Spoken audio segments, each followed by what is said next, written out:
Hello and welcome to Tricks of the S-Trade channel. Today is the 18th of August 2017, and in today's feature we are featuring Eric Trump, Donald J. Trump's, oh sorry, not Donald J. Trump, but Donald Trump's supposed son. And also we are still on the myth of whiteness. This happens to be the part 8. So if it's the first time on our channel, I'd like to welcome you. But if you've heard so much stuff already and you want to keep watching the video, I would advise that you pause the video right here. You have to pause the video and go look up a video called a primer video on our channel. You have to watch that video first before you can continue on to watch the rest of this video. So let me show you how to do that. So you're going to look for a video that's called primer. It's going to be the oldest video on this channel. All right, so you have to watch this primer video first before you watch any other video on this particular channel. If you do not watch the primer video, a lot of the stuff that I'm saying is not going to make any sense to you. You're going to have too many questions. You're going to be trying to figure out, okay, what's wrong, or what is this and what is that. The primer video is going to answer most of your pertinent questions. So also there's a document that's attached to every video that we make. So when you go to the description section of any video at all that you pick up on this channel, when you click on that link, as I'm hovering over right here with my mouse, it's going to take you to a document. It's called Male versus Female Visual Differences. All right, this document is going to show you the male versus female visual differences, so you can easily identify if someone is the sex or gender that they claim. All right, and since we're on the subject of transvestigation, I'm just gonna go straight into this document. But for you guys, if it's your first time, then you need to pause the video right here and go watch the primer video before you continue on. So I scroll into this document because, as usual, how I make videos has changed. So someone's not gonna know when the transvestigation starts and knows if they would just want to fast forward to the end of the video. So right here, as you're looking, you can see that there is a female to my left and a man to my right. Okay, a female always has an arch in her back. All right, the arch in her back usually starts beneath the shoulder blades and start dipping before it gets to the belly button from the back, and then it turns into the pelvis. The arch is an extra support for the weight of childbearing because a female will carry children, and plus her spine is also very flexible and the pelvis is tilted forward, so the back has to arch to accommodate that tilt as well. Men don't have an arch in their back. Men have straight backs. If a man's back wants to arch, it's going to arch outside like a D or like a P. I scroll further into the document to show you that a woman would always, woman will always have an arch in her back. So a woman's back arches more than that of a man. All right. So if she arches her back outwards, she's going to arch much more that it looks like a humpback. If she arches it inside like this woman is doing right here, it's going to arch such more that you see a deep C arch in the back. All right, so it doesn't matter if the woman is big, small, tiny, little. It doesn't matter what shape she comes with. She always has to have an arch in her back, like I'm trying to show you down here. All right, there is a big woman to my left, and she has an arch in her back, and her pelvis is tilted forward. The tilt of the pelvis is so that a baby can stay inside the pelvis without falling out. If it was a straight pelvis, females would have been having miscarriages all the time. They wouldn't be able to carry children. So you can see there is a small female to my right. She still has an arch in her back, and her pelvis is tilted forward. So it doesn't matter if she's got muscles. Bodybuilding is not going to change the fact that it's just not going to change the skeletal structure of any woman, except she has some sort of injury. She's still going to have an arch in her back. All right, as you can see here, there's this muscular female, arch in her back. Muscular female right here, arch in her back. All right, so the transvestigation has started already. So I'll play another video right here for you to see that where a woman's hip is usually at, or it's not usually, where a woman's hip is at, because I'm using the wrong word right there. So a woman's hip is always gonna be below the crotch. All right, so as you can see, this is a woman spreading downwards, and always the widest point in a woman's body is usually the hips. I'm not saying that a woman's shoulders can be wider than her hips, but it's always going to be usually the hips. Some females can have wider shoulders than their hips, but the structure of the hips is not going to change. It's still going to be wide, and it's still going to have a wide pubic arch. So you can see right here, there's a female right here, and the hip is right there. All right. So this is how females get fit into clothes. Without this, your pants won't fit, your dresses won't fit, your skirts won't fit. If you're a woman, if you do not know the right place to measure the hip. So this lady is going to measure the hip so you can see right where it's at. And as usual, it's below the crotch. The female is going to turn around so you can see from the back where it is. So the female turns around right there. And as you can see right there, the widest point is always going to be just slightly above the bum line, but below the crotch. Okay? All right. So we move on. So as usual, before I get into the video properly, I like to put up some sort of warnings, because we have a lot of delusional people watching our channel or watching the videos, and they can't seem to make sense, because like I said, this channel is not subscription driven. So I don't really care about the number of subscribers that we have on here. I care about people who can put their brain to work, use their brain and think about things logically, not just be moved by the emotions and feelings. All right. So since we're still on the subject of the myth of whiteness, part 8 right now, there are certain videos you need to watch. So if you've done watching the primer video, if you're new and you're just picking up the myth of whiteness to watch right here, there's certain videos that you have to watch before you can arrive at the part 8 that we're on right now. So let me show you those videos. So if you go to the channel, all right, and go look for the playlist. The playlist is called The Myth of Whiteness. It's gonna play everything, including the part 8 that we're on right now. Okay, so but you need to watch these videos, and it's very, very important that you do watch them, because it's gonna make you understand a whole lot of stuff. If you just click on the playlist, it will play it through. So the first video would be the Michelle Obama transgender transsexual is the myth of whiteness part 1, and then the Derek Hugh transgender transsexual 1 myth of whiteness part 2. You want you to watch the Shakira video. It says Vatican runs racism and hates the Bible is still part of the myth of whiteness also series.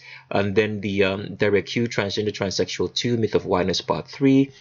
Sean Friday, Demi Moonsby, Transgender Transsexual, Myth of Whiteness Part 4, Skrillex, Myth of Whiteness Part 5, and Donald J. Trump Jr. I think he's the elder. I'm not sure if he's the elder or the older or the younger brother of Eric Trump that we're featuring on the Part 8 today, and that's the Myth of Whiteness Part 7. So you need to watch all these videos in that order, because if you miss any part, I'm not going to be repeating anything that I said on those other videos on this one. So you need to watch them, because it's more like a continuation series. Okay, so you need to watch that to get up to speed on the myth of whiteness, and then watch this part 8.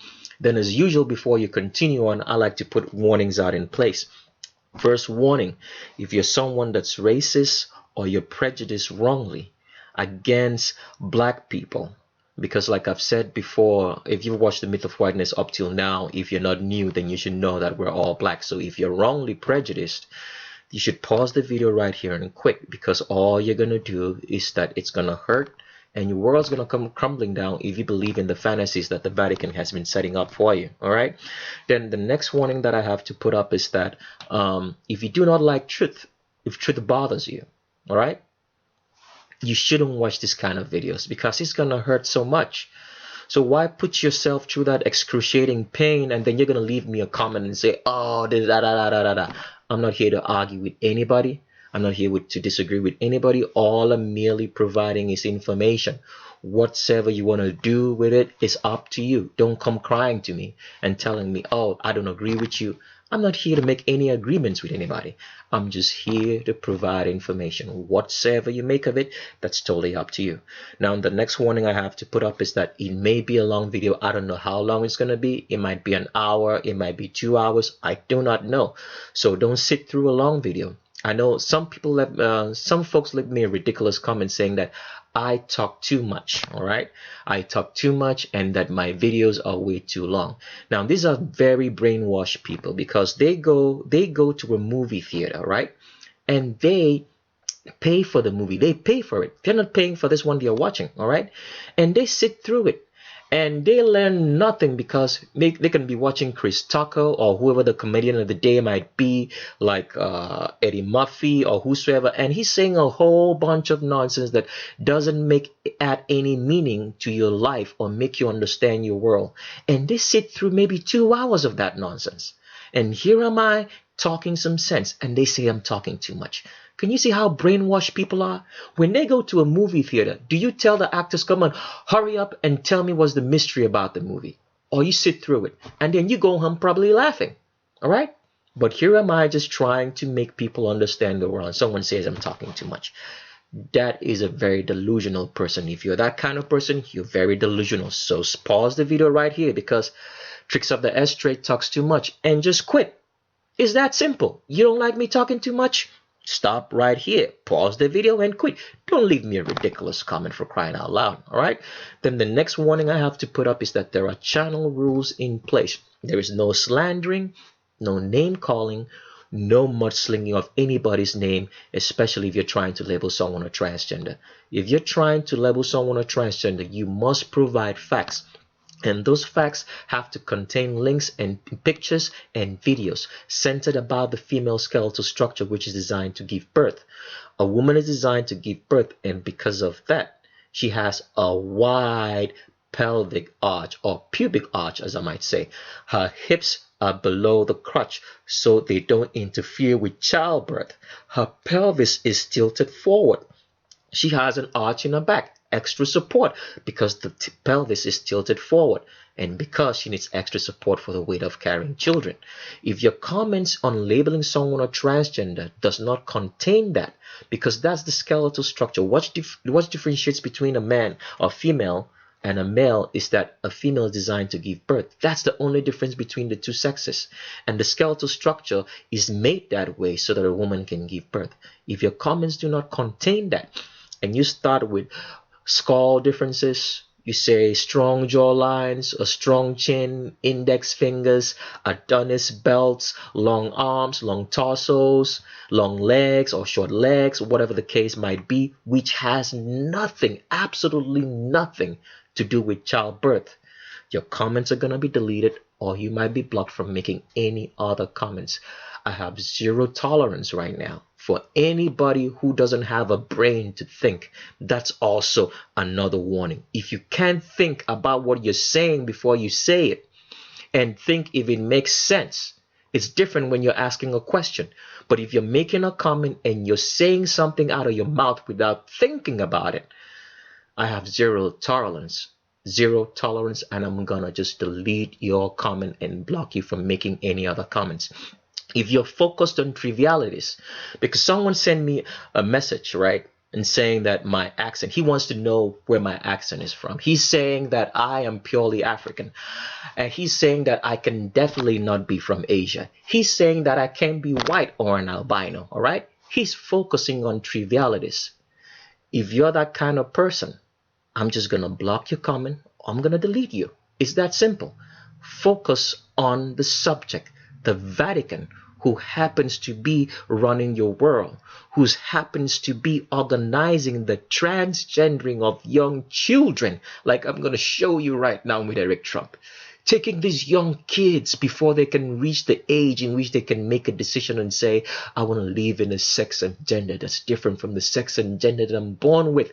These children are mutilated or castrated and forced to live fake lives as products to fulfill the Vatican's wishes. That's what you ought to focus on, not on my damn accent. It doesn't matter where I'm from. I'm a human being. I have flesh and blood. I have blood running through my veins. The Vatican has made us to believe that some people are minorities and some and majorities, when all of us have blood running through our veins and we are flesh and blood. There is no such thing as a minority or a majority. You're a human being. So if you're just focusing on trivialities and clogging out the comment section with your trivialities, I will just block you. So if you suddenly wake up and you can't find your comments anymore, know that you've been blocked. It's that simple. All right, so let's move on to the subject of today. We're gonna I have a bunch of stuff that I want to talk about, because we know about the Virginia riots that happened and all that nonsense. We're gonna look at that in depthly, because a lot of people don't understand that the Vatican is at work trying to keep racism alive through those riots. Why? Because when they say white supremacists, like because what the mainstream media is going to report, from CNN to NBC or whatever the case might be, they'll say white supremacists were rioting in Virginia. So what's that? What that makes you believe as a black? If you're black now, you start hating white people. So when you're black and you hate white people, and you're white and you hate black people, right? What happens? Racism is being kept alive. The Vatican can still keep the white people from interbreeding with blacks and darkening the population, making it darker and blacker by the day, so they can still have a legal right to be the ones to run the world, because they'll have a population that looks like them or keeps them in power. So that's what you guys have to know. So when you're watching TV, like I've usually said, anytime you watch TV, you have to understand that you're watching a movie. There is nothing real on TV. Even if the events may have been made to look real, it was real events that happened. By the time it gets on TV, it's twisted to an angle, so it's no longer real, because that's what the Vatican likes. So when you're watching TV, anything on TV, you have to watch with your brain sharp and keep your mind sharp. Don't just fall for the weird emotions or feelings they're trying to make you feed off on, because the Vatican specializes in making things that move you with your feelings, so you make your decisions from your feelings. Okay, so for example, you play a movie and they put on some music. All right, if the movie was just playing along without the music in the background, it wouldn't bring your feelings into it. But the music on the background and all that makes your feelings, it awakens your emotions, because that music is talking to your emotions and your feelings. And so they can pass that message subtly. So it sounds like something like they call witchcraft. They can pass the message they want and you accept it, because they've worked up your feelings and emotions into it. You have to push your feelings and emotions to the side when dealing with matters. All right? So whatever you watch on TV, put your feelings and emotions to the side. Don't get caught up in it. Otherwise, you're going to make the wrong decisions. So another thing I would like to address, there are people on YouTube actually using my name and document to make videos. There's a lady called, I think, Mary 40, and there's other people that I may not know. All right, I want you to understand, all right, that just because someone mentions my name doesn't make the person legit. Okay, I'm not in agreement with anybody. I'm not affiliated with any channel. All right, so because people may be putting up my videos, that's no problem at all. But I don't like the fact that when they say something, they mention tricks of the S trade, said it. Why don't you say it? You don't need me, right? You don't need my name. So if you're making comments or whatever, I mean, you're making a video, great, and you're using the videos here and the documents here, that's fine. But please don't mention my name, because it will seem like I'm in agreement with whatever else you're saying when I may not be. So guys, be careful of those kind of videos that you watch and people use my name to to make a comment or whatsoever, right? I'm not in agreement with anybody. I'm not affiliated with any channel. This is the only channel that I am on, and that's it. Okay. All right. So I just wanted to put that out there so you guys know what you're watching. So let's continue with the video. So here is a picture of Eric Trump, Donald Trump's daughter. Now, I want you guys to take a good look at this picture. What do you think is wrong with this picture right here? Can you guys tell? Take a good look at it. Is that a man or a woman? I know someone wants me to answer that real quick, but if I answer that real quick, the video comes to an end, because for those fellows who love transvestigations, that's the only thing they hear or see on this channel. That's what they'll be thinking about. But do you guys think I should answer this question right here? No, I'm not going to answer the question right here, but still, you might never know when the transvestigation starts or ends, so you keep watching. All right. Now, what I wanted you guys to bring your attention to is because there's going to be a total eclipse in the United States on August 21st, according to the fake Vatican-owned NASA. And I just want you guys to do something really, really special this time, because NASA, the Vatican, has lied to us that an eclipse is always caused between maybe the sun or the moon or the earth getting in between the sun or the earth's shadow or something like that. We all know that's false, right? Because there are many, let's say, planetary bodies in the sky. If you guys didn't know, all right, the word planet actually means what's the right word for it? Let me try to see what's the right word for it. The word planet means wandering star. If you guys never knew that, I'm going to show you today. All right. So this total eclipse that's going to have is caused by another body of wandering star that's black and gives no light, that moves in the heavens. So what I want you guys to do on this eclipse, if you have a DSL camera, you have telescopes, all right? You have any sort of camera that can take great pictures and make great videos. I want you guys to get out there and record. Please record this event. And let's make some analysis of what we're actually seeing. Don't let this event just swing by you. Go out and record it. Take pictures, make videos. If you have a DSLR camera, great cameras, take a picture. Let's put Satan and the Vatican to shame and know the truth of our world. Okay? So I'm going to show you that when they use the word planet, it means a wandering star. And let me show you that. So I'm just on Google right now, and you guys can go to Google and do this, and just Google for planets etymology. So you can see how the Vatican has been lying to you, telling you that planets are actual physical worlds. For example, right now they have SpaceX, owned by that fake guy who owns Tesla. What's his name again? I don't know what that dude's name is. I gotta find out the name because I want to say it right. Hold on a second. Elon Musk, that's the guy's name. The dude's name is Elon Musk. You've got SpaceX and NASA telling you that they're going to be sending a mission to Mars, and Mars is actually a real physical world. So we're looking at the meaning of the word planet right now, for you to see that they've been lying you all along. They know for a fact that the planet Mars is a wandering star. It's a ball of light, nothing more. The only world we have is the Earth. It's a flat world, okay? So, and we're under what they call a dome, and that's actually true. So we're looking at the etymology of the word planets. Someone's going to say my pronunciation sucks. Okay, let's go. It says here, Middle English, from the word planet. Middle English, from Old French planet, from Latin planeta, planets, from Greek planets, wanderer. See that? Wanderer, planet, wander. It's a wandering star. That's what it means. A wandering star. It's not a physical body.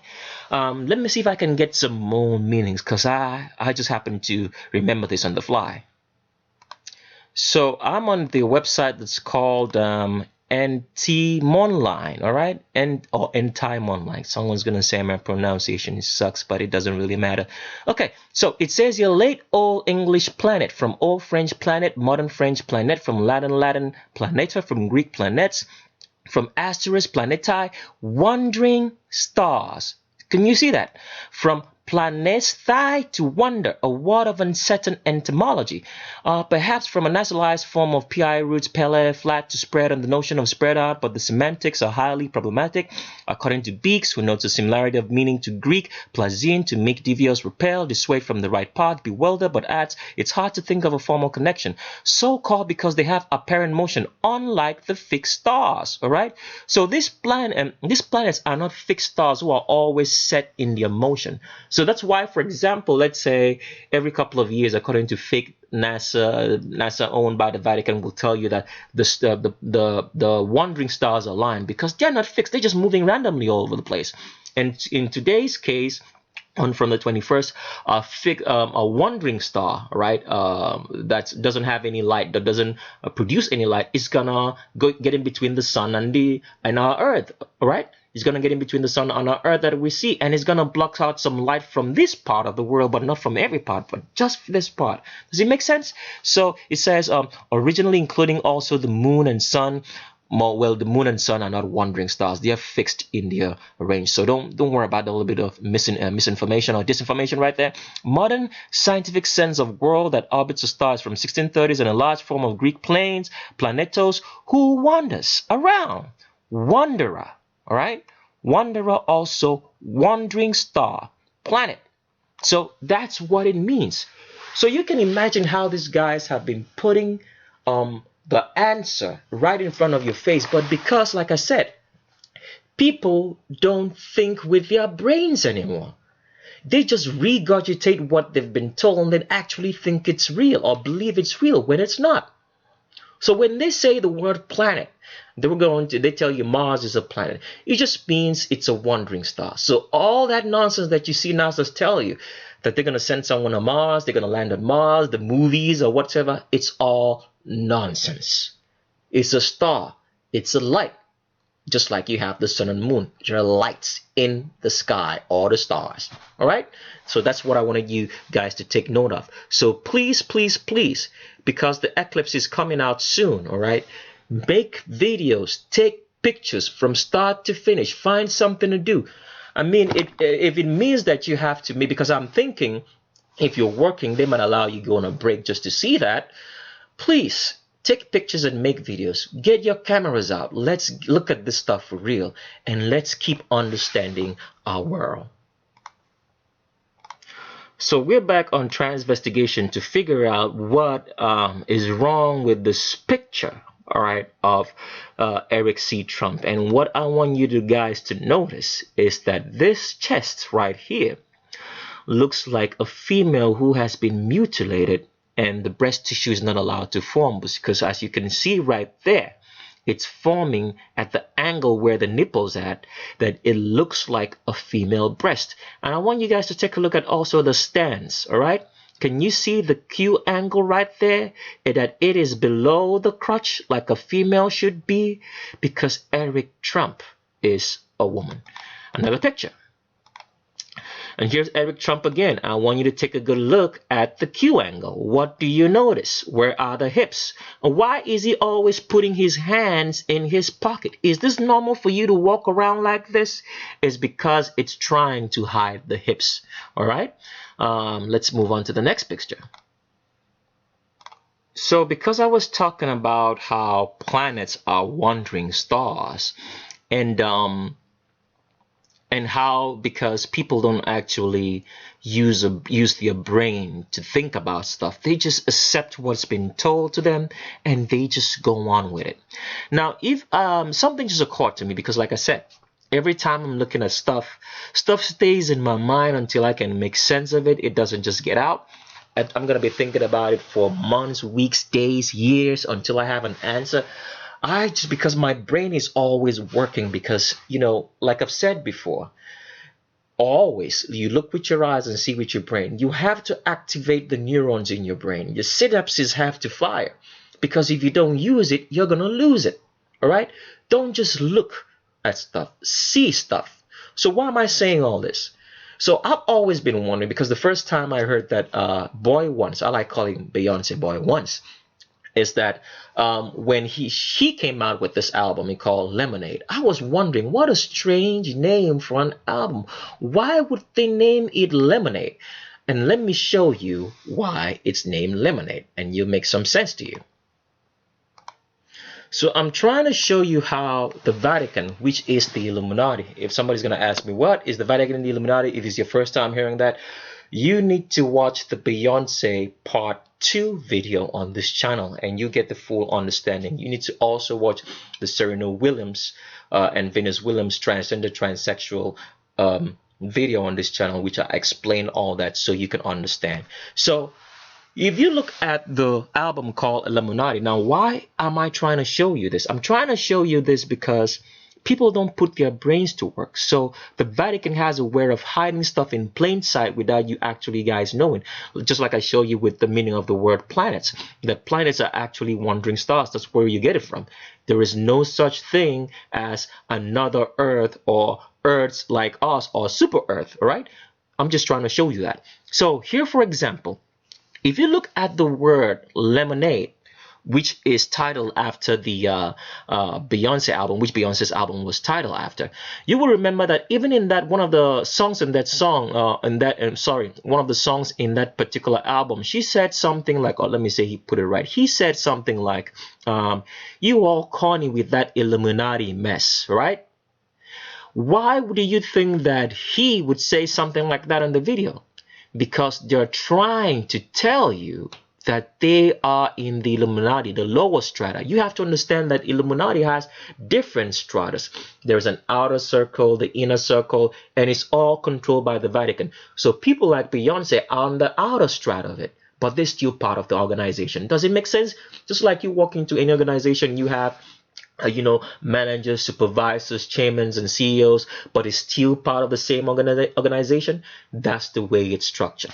So what I'm trying to show you here on the screen is that if you look at the word lemonade, now we pronounce it lemonade, but if you slow down and break this thing down into syllables, you will see that it has the same pronunciation with Illuminati.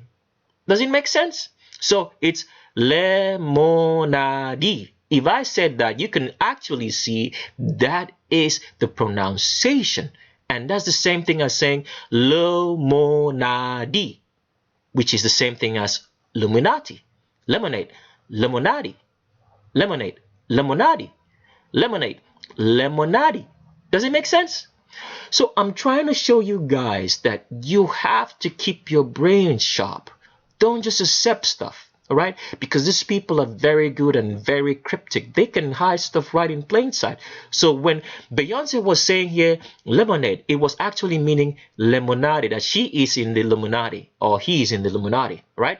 Lemonade. That's what he was saying. Lemonade. All right. Okay. So we move on.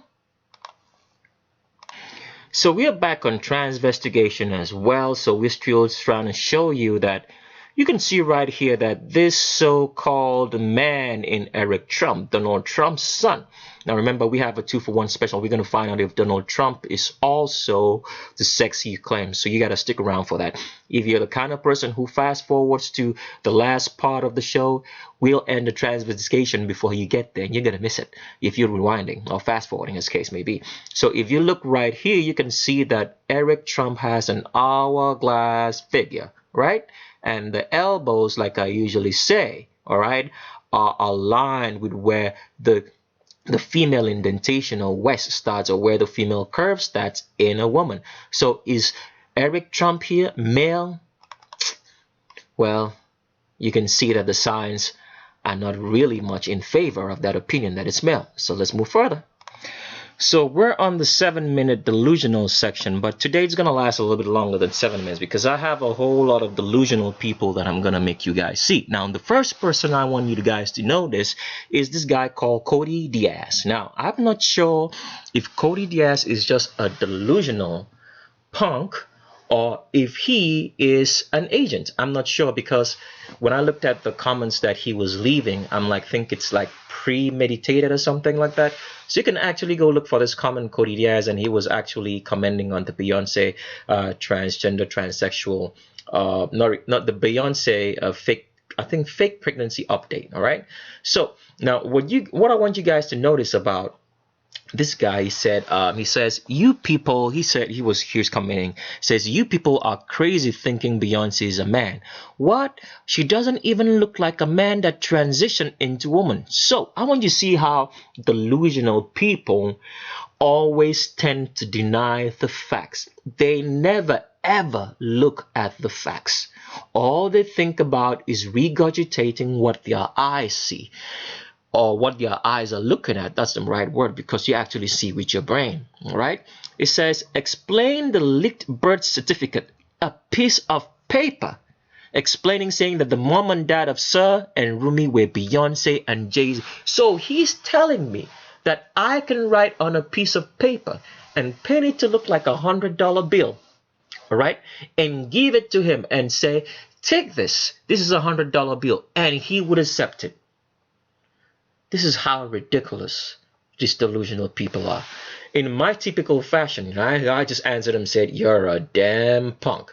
But here's what I want to show you, all right, because these guys who are delusional never tend to look at the facts. Now, they have to answer the question why Beyonce, right, doesn't have an arch in her back and has a straight back right here. Can you see that all these females right here, like Michelle Williams has an arch in her back, and so does Kelly Rowland, but Beyonce's own here is straight? Why don't they look at this? Let me show you some other more pictures. Beyonce again, the widest point on Beyonce's hips is always above the crotch. No matter the surgery, that's the way it's gonna be at. Right? It doesn't matter what butt lift or butt implant you get, because the bones is gonna determine where the fat hangs. All right, so it's always gonna be above the crotch, as you can see right here. Let me blow this up. I have some more other pictures, and the back is still straight. There is no arch in that back. It's had some sort of liposuction to make the midsection look right, but you can see the widest point as it's going down here. Here's the crotch. Widest point is above that. Let me show you some other pictures. Look at that. Widest point on Beyonce's hips is always above the crotch, not below it like it should be like a female. That's where his Q angle starts. See that? Widest point is right there. Widest point is right there, above the crotch. They need to answer this question. That delusional guy called Cody. Look at that. Widest point again. Where's the widest point here? It's still above the crotch. Above it, above. Some other pictures.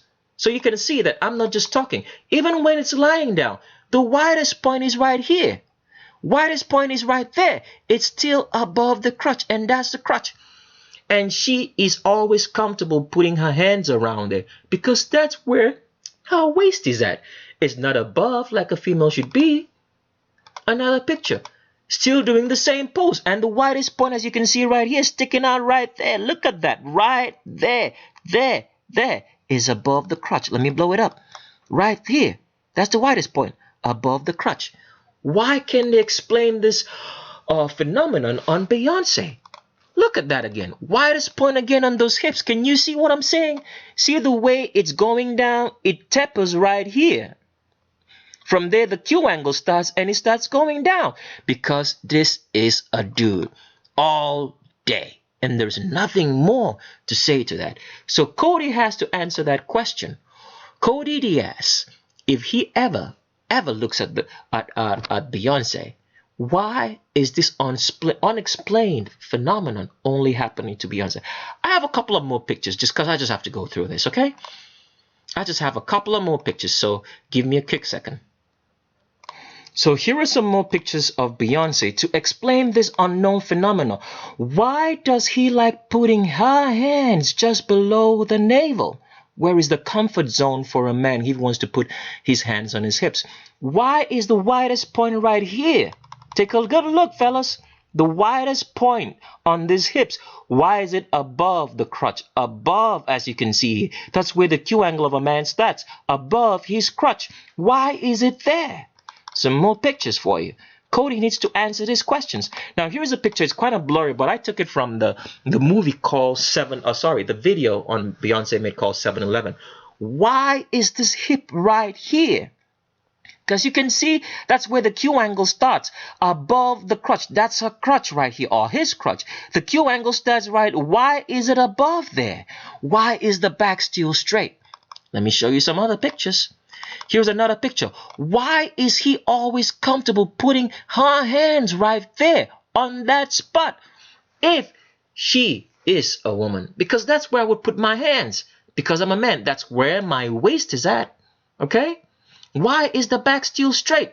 Some more pictures. Look at that again. Can you see that? The widest point on Beyonce right here is above the crotch. Crotch right here. It's above it. Above. Why is it there? Because it's a dude.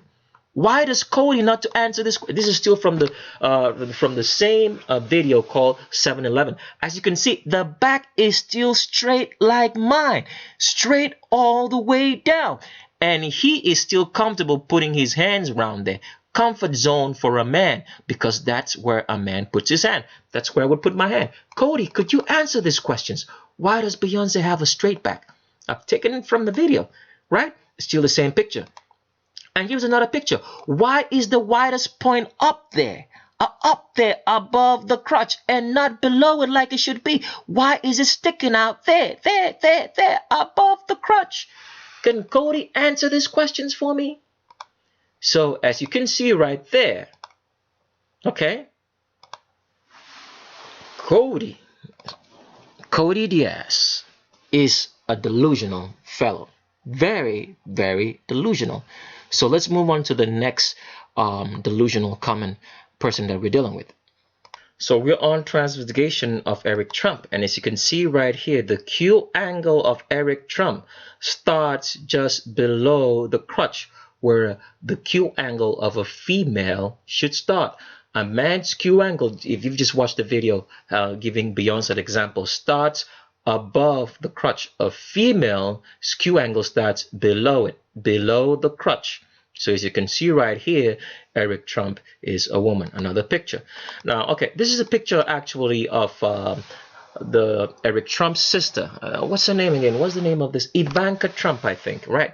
Now, the reason why I had to put up this picture is because we're going to use it to transvestigate Donald Trump, as well as Eric Trump that we're transvestigating, just to show you that Eric Trump is a female. Now, what I want you guys to take notice of this picture is that, as you can see right here, that Ivanka Trump has an arch in her back. So for all those naysayers out there, they have to look at this picture and see that this is a woman. Now, the next thing I want you to notice is this. A woman's waist is above her belly button, all right? A man's waist is always going to be below the belly button, closer to his pelvis, all right? So when a man swings, when a man turns his body, he's going to turn from the waist, and that waist is always going to be below the belly button. If a woman turns, she's always going to turn from her waist, which is always going to be above the belly button. Now, what I want you guys to notice about the way Ivanka Trump is twisting right here is that you can see that the creases of the clothes that she's wearing shows you where her waist is at. And as you can see right there, that's where her waist is, because all the creases are concentrating. And look at the way she's turning. All the creases around here shows you that she's turning from her waist, which is high above her belly button, showing you that Ivanka Trump is female. So that was just a bonus for watching. Keep on watching, all right? You never know when the transvestigation is gonna start and where it ends. So let's keep moving further. Now, the next delusional person I have to feature, I just had to feature this person because I think this is the one delusional person that made me so I didn't even have words for it. I was like, no, I gotta feature this one on this particular video. The person's name is Samantha Sloan. Now you can go look it up, and I think she was commented. I would think it's a she from the Serena Williams video. And this is how the Vatican has made people to be brainwashed and so confused that when matters of truth arise, they try to lead the conversation down a path that is not supposed to do. I mean, that's what all newscasters do. They pace and the lead, all right? So the pace is truth, right? Pacing means truth in broadcasting. That means it's something that everybody can agree on. But then they try to lead it down a path that is not supposed to. So here is this lady, Samantha Sloan, is trying to lead the truth of the matter on this particular video about Serena Williams not being pregnant down the path that it's a black and white thing, that I'm just a white dude, hating on a black woman. That's what he or she is trying to make me say. All right, so let's read what she says in the comment section. She says, there is somewhat small amount of references. I would love to see a bit more real pregnant women references who are all racist. This is a very delusional person, because if she's watched any of my videos up till now, she would understand that, first of all, there are no races. It's only one black human race. Now, I have to talk about this for a second because people have to understand that black is the concentration of all color. Now, if you're an artist, you know that.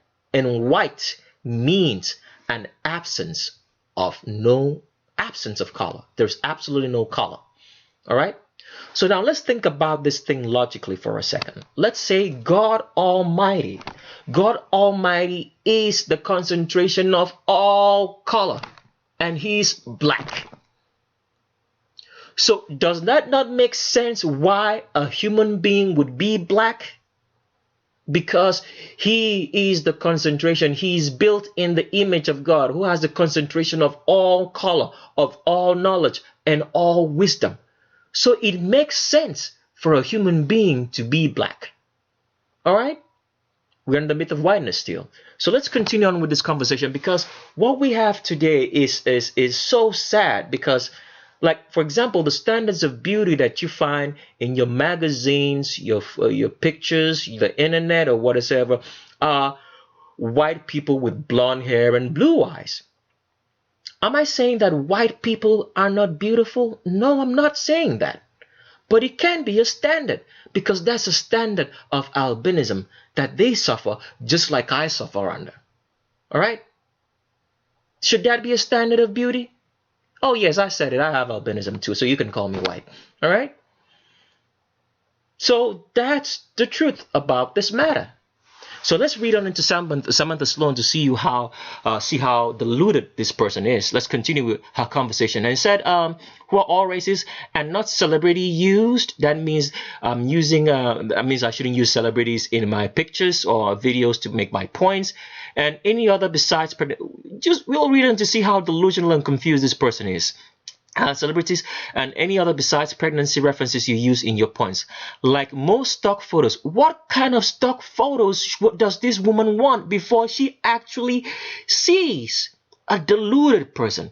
Because remember, who's a delusional person?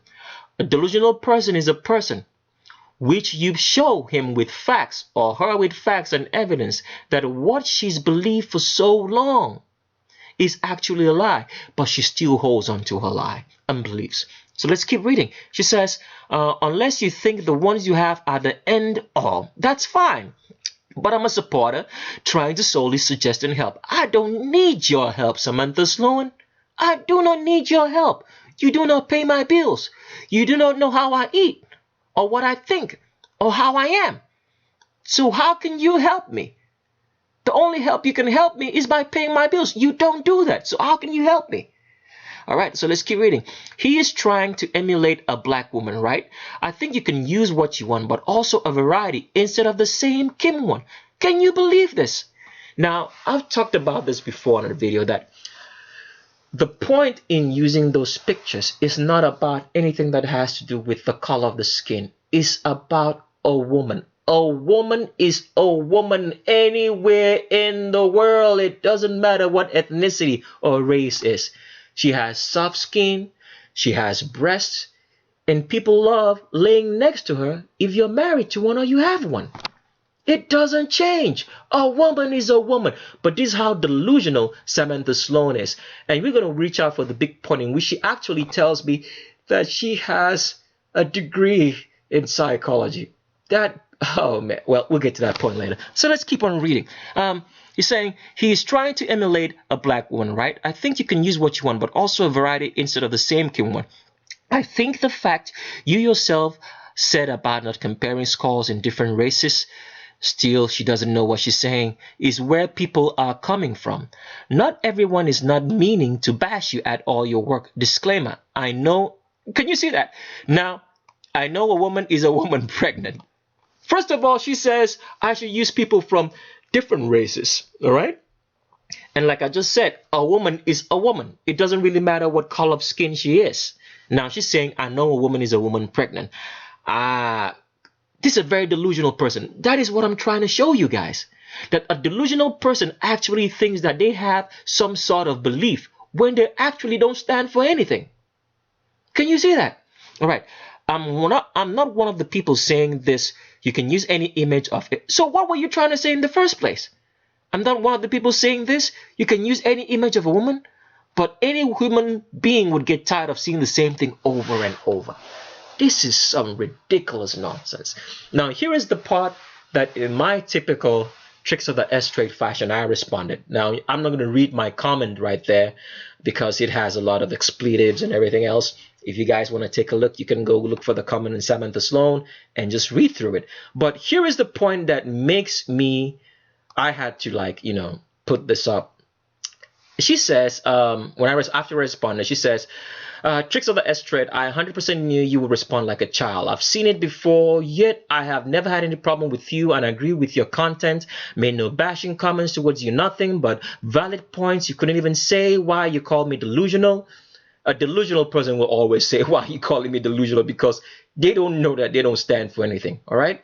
They believe they have a set of principles they stand for, but they don't stand for anything at all right? You say it just to say it. To summarize, you're nothing but a whiner who can't take any criticism. Your voice is atrocious. She said that to me. All right? I wish you'd grow up and realize not everyone you don't agree with is wrong. You are laughable and hate your own subscribers unless they suck up to you. People, do I really hate my subscribers?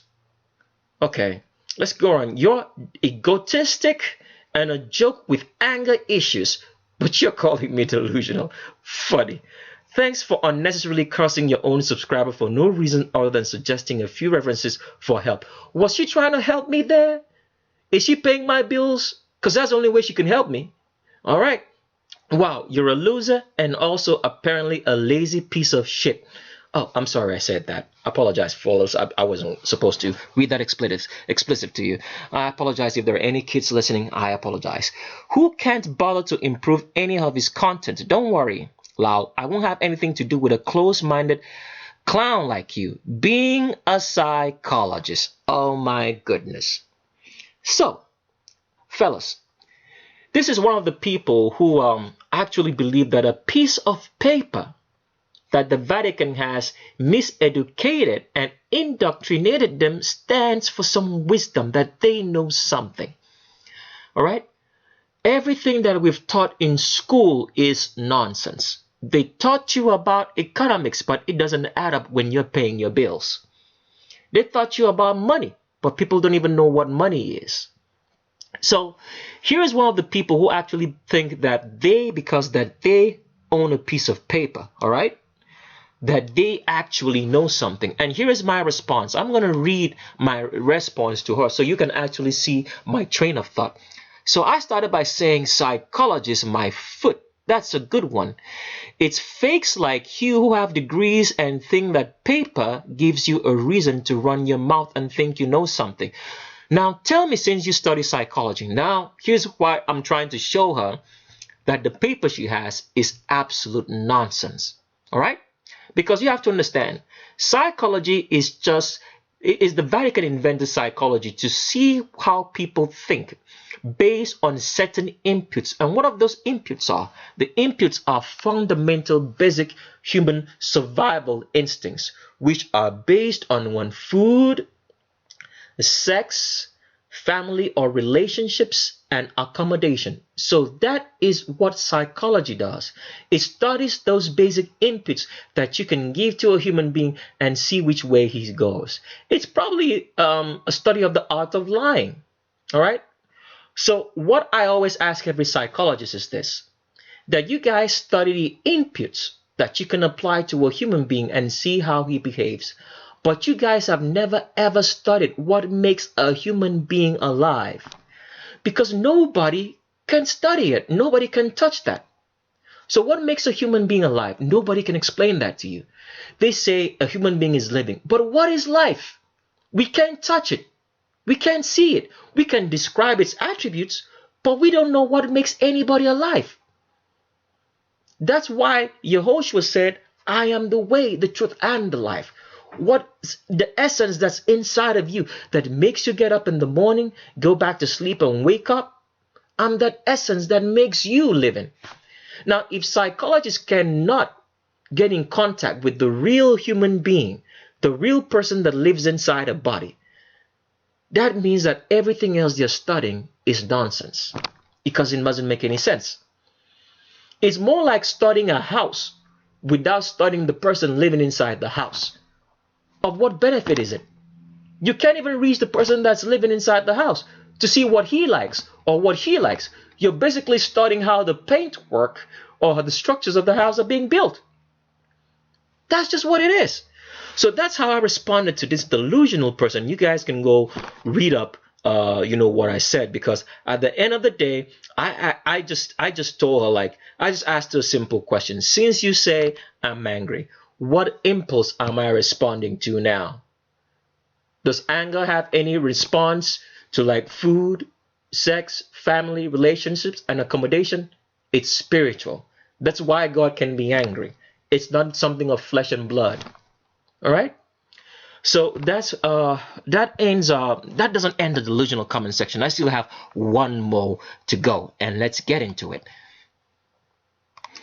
So now here is Eric Trump again. We're still on Transvestigation. I want you to take a good look at Eric Trump from the back. Is that the stance of a man or of a very beautiful woman? As you can see right there, the Q angle is right where it's supposed to be, which is below the crotch. Can you see? It's not high up as a man should be. It's below it. And look at that Q angle. Look at the hourglass figure of this woman from the back. And she is still trying to pretend that she's a man by putting the hands in the pocket. But what she forgot was that the picture was being taken from the back. As you can see, hourglass figure, right? Eric Trump. Did I say Donald Trump? I'm sorry if I said so. Eric Trump is a woman. Some more pictures for you. So the next thing I want to show you was I told you the 7-minute delusional comment section is going to be longer than it's supposed to be.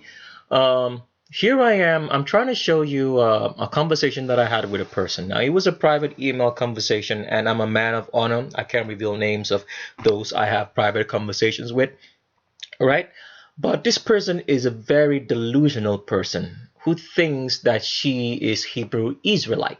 All right? I'm not going to mention the name, but she thinks that she's Hebrew Israelite. So in my, because I've tried to address the subject of the Hebrew Israelite a lot, just to make people understand how wicked, deceptive the Vatican is, because they don't want the black people of the United States, the aboriginal owners, the so-called red Indians who are black with nappy hair, to understand that they are the aboriginal owners of the land of the Americas.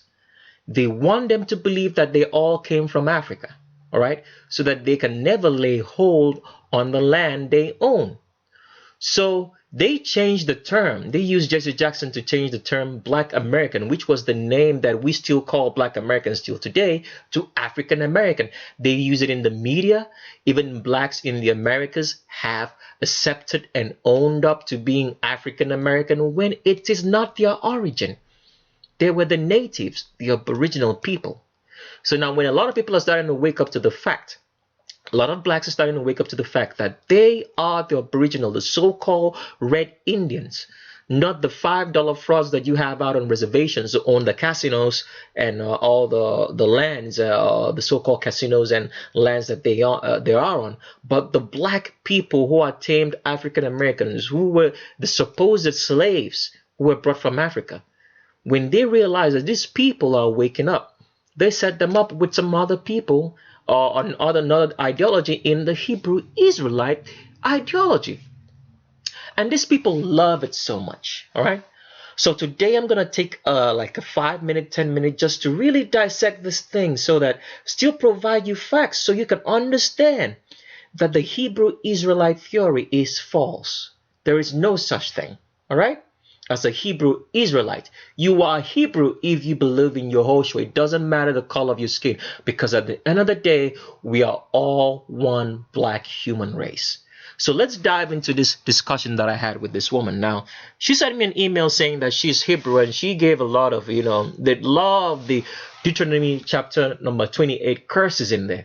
So today we're going to break it down so you can understand that these people, The Vatican has made them to believe in one side of the Bible without not reading the other portion, which we are going to show you today. Okay, so here is my response to this lady, and these are some of the points that are, because there is so much numerous points to show you that the Hebrew Israelite theory is false. There's so much. I have a million facts to show to prove that it is not biblical. All right, that the so-called blacks in the United States of America or anywhere in the world are Hebrew Israelites, the ancient Hebrew. I mean, it just makes me laugh. But let's get on to this. So my response to her was, you are not Hebrew in any way, shape, or form. You are only regarded as Hebrew if you believe in Yehoshua. And I am saying that from the Bible itself, which happens to be in Galatians chapter number 3, 7 to 10. And let me pull that up so you can actually see that. So I'm reading from the Geneva Bible or the King James Bible. I'm reading from Galatians chapter number 3. And I'm reading from verse number 7. It says here, know ye therefore that they which are of faith, the same are the children of Abraham. Right?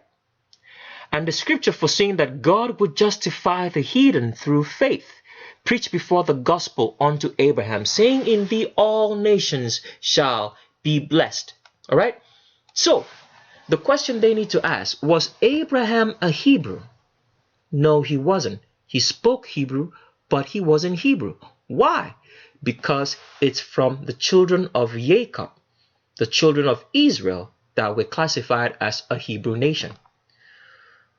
All right, let me show you something else, another portion to show you that only those who believe in Yehoshua are Hebrew. That's how the Bible, that's how God sees it. I'm showing you from the Bible. I didn't say this. All right. Now I'm reading here from Romans chapter number 2. I'm reading from verse 28 in the Geneva Bible or King James Bible. It says, for he is not a Hebrew, which is one outwardly. So you can identify yourself as Hebrew based on the color of your skin or whatever, which they can't even do, which I'm going to show you. All right, they can't even identify themselves as Hebrew, and I'll show you how in a minute. Neither is that circumcision, which is outward in the flesh, but he is a Hebrew, which is one inwardly, and circumcision is that of the heart. Can you see that? Take a good look. But he is a Hebrew, which is one inwardly, and circumcision is that of the heart. For he is not a Hebrew, which is one outwardly. Neither is that circumcision, which is outward in the flesh. I didn't say it. The Bible says it. So let me go back into showing you some more points that this delusional woman who thinks that she's Hebrew Israelite doesn't even know, doesn't even have a clue that what she's saying is totally out of context. She's just regurgitating what the so-called white supremacist Vatican has set up with its so-called fake Hebrews who are teaching them this. All right, so let's go on. So I gave this woman one reason. I'll give a few reasons that to show her that she's not Hebrew Israelite in any way. That's a fictitious name that she's put on herself, and that she's actually believed in a delusion set up by the Vatican. Now, the first point I gave her was, you do not speak Hebrew in any way, shape, or form. Even the fake Jews in Israel today speak a bit of it to prove their fakeness. So, for any person out there who calls themselves a Hebrew Israelite, do you speak Hebrew? Now they're going to say, oh, so you mean to tell me now that if I can't speak my language, I can't speak my language, that doesn't mean that I'm from where I'm from? They're going to say that, right? But let me show you that it matters that you have to speak Hebrew, because even the fake Jews who are in Israel today try to keep up a fake appearance by trying to speak some sort of Hebrew, even though we know they all speak English. They try to speak a little bit just to fake it. And these fake dudes out here, blacks in the Americas, the so-called fake Hebrew Israelites, can't even speak Hebrew. They don't even know. All right, so let me show you that it's important that you have to speak Hebrew to identify yourself as a Hebrew. Oh, where am I? Now, I'm reading a story from the book of Judges. Now, in this story, it's about how, at a time, I'm still going to show you that later on, that the Hebrews always had a leader. It's normal because in the Hebrew tradition, God always used a leader. That leader had to be a prophet or a priest or somebody taken from the people to lead the people in God's name. Now, one of the points I'm going to note to this woman is that if you say you're Hebrew Israelite, who is your leader? Now, you just can't tell me your leader is God Almighty or Yehoshua, all right? Because you had to have somebody in the physical, in flesh and blood, who was leading you guys, all right? And it always had to be one person. There weren't many leaders. So if you say you're Hebrew Israelite, can you prove to me who your leader is? I'm sure the answer is going to be no. They don't have any. All right? So that goes to show you that you're not Hebrew Israelite. So let me read why I say that the language is very, very important. That you have to speak Hebrew for you to prove that you're Hebrew. I'm reading from the book of Judges. All right? I'm reading from Judges chapter number 12 in the Geneva or King James Bible. Now, this story happens to be about the time when the nation of Israel was so fractious, but it had judges, all right? Judges in the sense that each tribe, went and did his own thing and had its own leader. That's what I'm trying to explain here. Now, if you read this story, I'm reading from verse 5. It says, I want you guys just to follow me. It says, and the Gileadites, right, took the passage of Jordan before the Ephraimites, all right? And it was so that when those Ephraimites, now Ephraimites, are the tribe, one of the tribes of the Hebrews, right, which were escaped, said, let me go over. That the men of Gilead said unto him, art thou an Ephraimite? If he said, nay, they said unto him, say Shibboleth, say Shibboleth, right? And he said, Sibboleth, for he could not frame to pronounce it right. Then they took him and slew him at the passages of Jordan. So, you can see right here how the language was very, very important, that you could identify yourself as a Hebrew. So you can see here the children of Gilead. Now, those crazy Hebrews are going to say, who's Gilead? We don't know any tribe called Gilead. Okay, let me show you what I'm saying, okay? Hang on a second, all right? I'm going over to Wikipedia to show you who the tribe of Gilead, when it says Gilead in the Bible, who it's referring to. Now it says, Gilead was a mountainous region east of the Jordan River, divided among the tribes of Gad and Manasseh. So Gad and Manasseh are the Gileadites, all right? The people from Gilead. So let's go back into the story. Now it says here that the Gileadites, right, when they saw an Ephraimite, because they were at war amongst themselves, and when the Ephraimite tried to escape down into the Gilead company, all right, they would ask him to say a certain word in Hebrew, all right? So they would ask the Ephraimite to say Shibboleth, Shibboleth, and the Ephraimite would say Sibboleth, going to show you that there were amongst the Hebrews that there was different dialects. And those dialects would prove your ancestry and where you're from. Can you see that? Because a lot of people who, the so-called Hebrew Israelites, will miss this part totally. The Vatican didn't show them this. It says they would tell the Ephraimite, say Shibboleth, and he would say Sibboleth, for he could not frame to pronounce it right. He did not know how to speak his own language, identifying him. And so they slaughtered him. That means you are not really who you say you are. You can't prove. Does it make sense? So that's just one of the points, and let's move on to the next thing. So the next point I told this delusional woman was, you can't trace your lineage to the tribe of Hebrew, which you say you're from. You don't even know the name of your great-grandfather. 4 generations from you, like the Bible says. Read the book of Ruth from chapter 1 to chapter 4 and see how you identified as one. So as a Hebrew Israelite, you should be able to trace your lineage down to your forefathers or the father of the tribe, whatever tribe you're from. With these so-called fake Hebrew Israelites out here, if you ask them, could you tell me what was your great forefather's name 4 generations before you, they wouldn't know. Can you trace it down, all right, to the great forefathers that came out of Israel, or that the tribes were formed after, the tribe of Judah, the rest, the Manasseh, and the rest? They'll tell you they couldn't do it. They can't do it. So how can you say you're Hebrew? All right. I talked about the fact that God does not recognize the Hebrews as a physical entity anymore in Galatians chapter number 3, verse 7 to 10. Did I read that already? I think I did.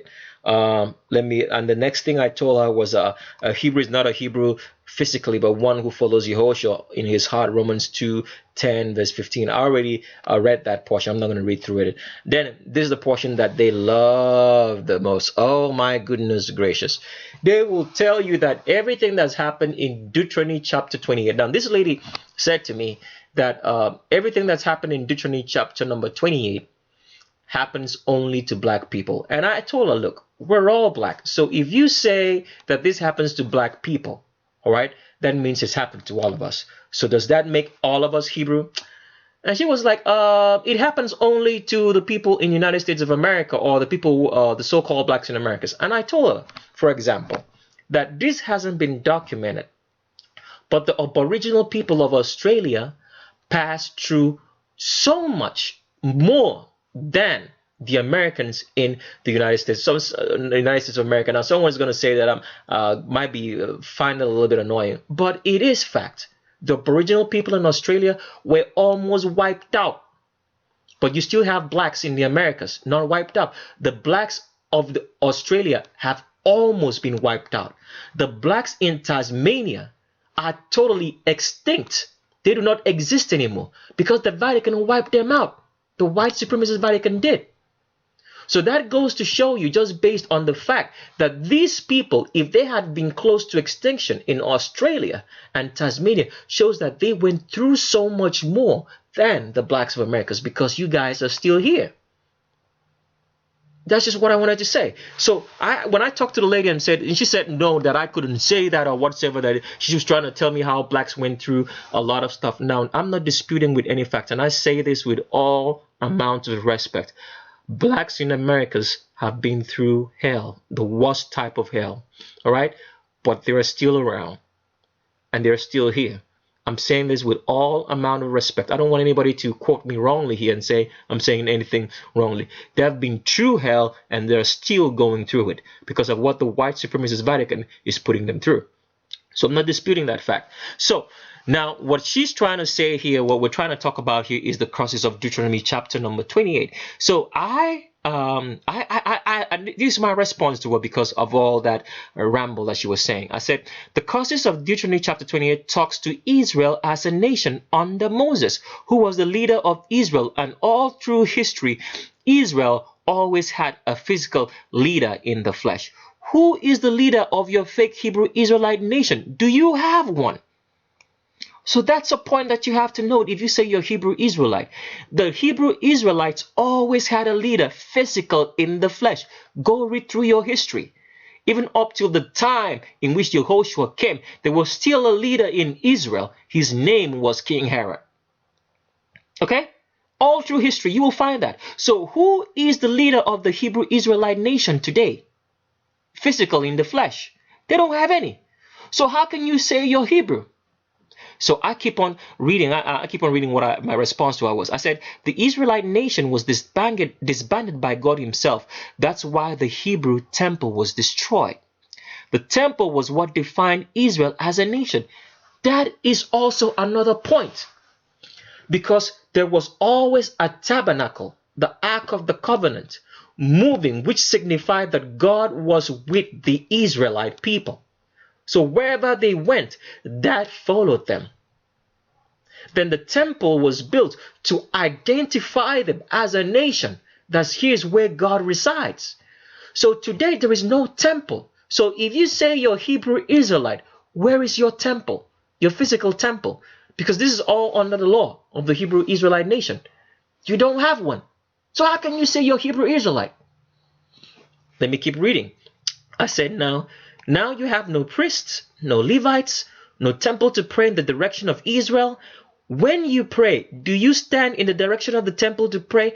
This was a requisite by King Solomon, that whenever they prayed, they had to face the direction of the temple. Now, if I ask a Hebrew Israelite today, when you pray, where do you face? They don't even know it. What direction do you face? Now, someone's going to say, oh, you mean to tell me now that I can't pray where I'm supposed to pray? Okay, let me show you from the Bible that it actually says so. All right? So I'm going to be reading from 1 Kings chapter number 8 in the King James Bible or Geneva Bible.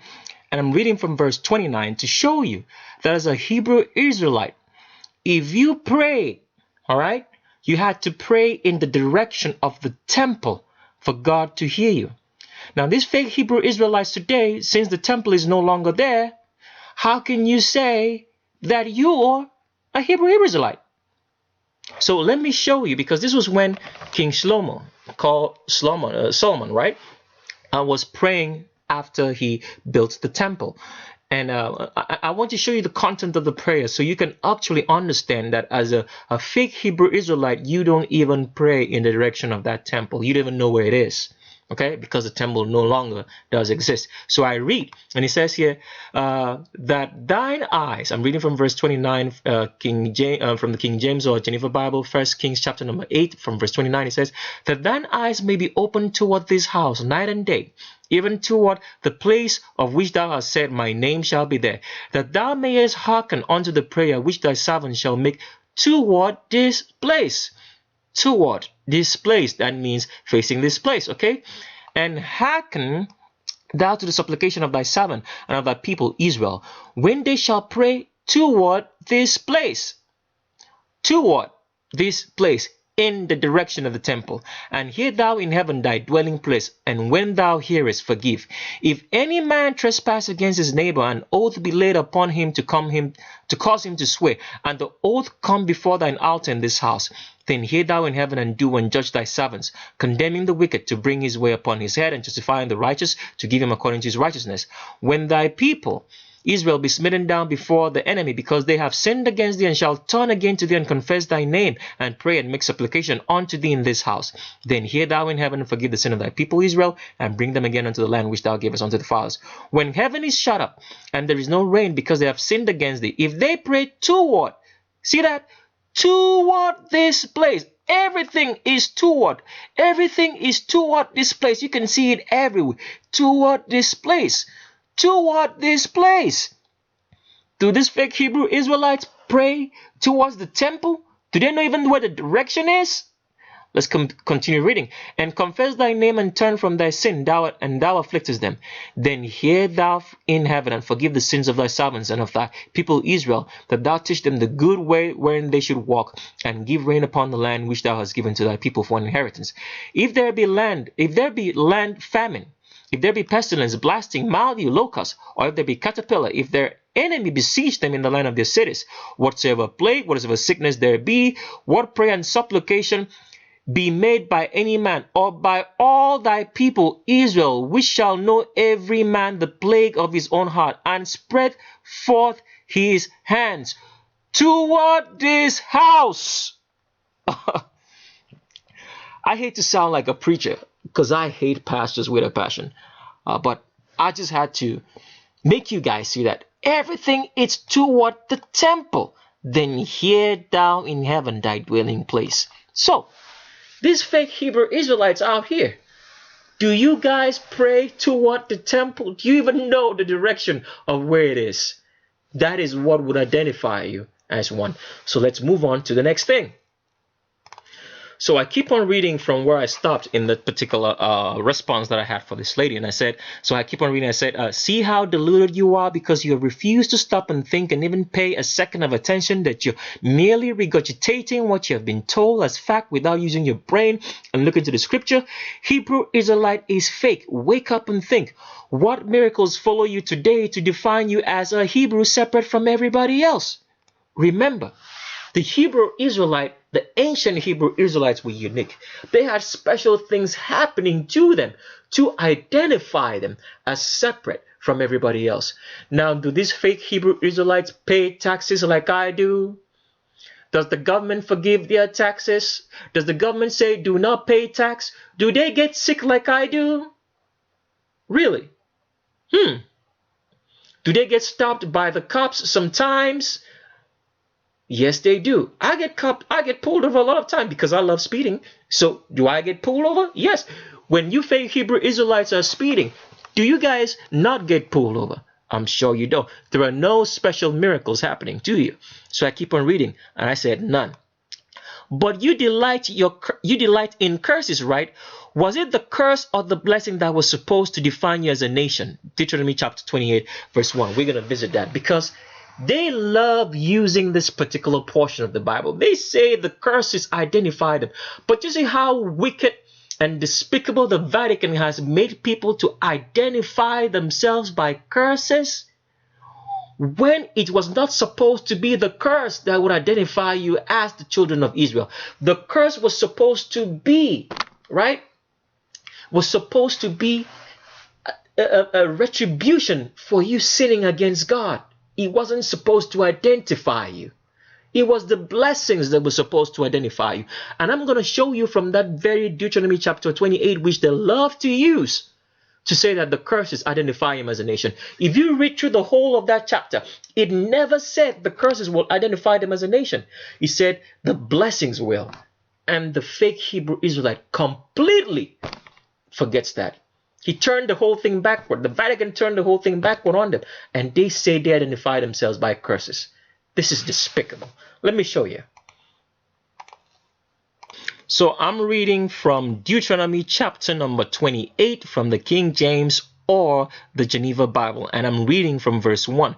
And it says, "And it shall come to pass, if thou shalt hearken diligently unto the voice of thy Lord thy God, to observe and to do all his commandments, which I command thee this day, that the Lord thy God will set thee on high above all nations of the earth." Can you see that? So, the blessings of God would identify the Hebrew Israelite as above all nations on the earth. It wasn't talking about the curses. This is from the very chapter of the Bible these fake Hebrew Israelites out here love using. They say the curses identify you when it was supposed to be the blessings. Can you see that? Set thee high, that the Lord thy God will set thee on high above all nations of the earth. That was what was supposed to happen. Now, one of the places, now a lot of people always get, somebody actually asked me this question saying, so who does the curses talk to in Deuteronomy chapter 28? Well, it talked to the Hebrew Israelite nation. Ancient Hebrew Israelite nation, and all these curses were fulfilled. And I'll show you how. Because one of the portions that they love using, let me see if I can find, let me scroll down and see what particular portion. So the portion is still, I can't help but laugh. And I'm sorry if I'm laughing. It's just because it's ridiculous. I can't even believe that I have to do this. Okay, so I'm reading from Deuteronomy chapter number 28 still, and I'm reading from verse 68. Now, this is the portion that the white supremacist Vatican has used to make the black so-called fake Hebrew Israelites in the Americas to actually believe that this talks about them. It says, I'm just going to read the verse, then we'll talk about it, all right? It's Deuteronomy chapter number 28, and I'm reading from verse 68. It says, "And the Lord shall bring thee into Egypt again with ships." They love this portion. Let me just read it. It says, "And the Lord shall bring thee into Egypt again with ships, by the way whereof I spake unto thee. Thou shalt see it no more again. And then you shall be sold unto your enemies for bondmen and bondwomen, and no man shall buy you." Now, why am I laughing so hard is because when you think how despicable the white supremacist Vatican is to actually make, and how brainwashed these folks can actually believe that this portion talks about them, it's just gut-wrenching. So they actually believe that they were brought by ships, when I've proven before that there were fewer than maybe 2 or 3 ships that actually brought Africans from Africa down to the Americas during the slave trade, or transatlantic, so-called transatlantic slave trade.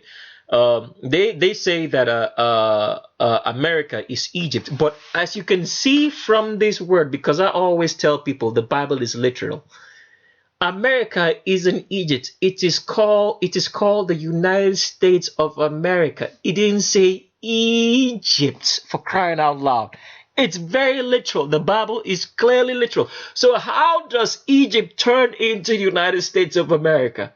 Please, someone answer that for me. I don't know, because it clearly says here Egypt. Egypt again with ships. It didn't say United States of America. Oh my goodness.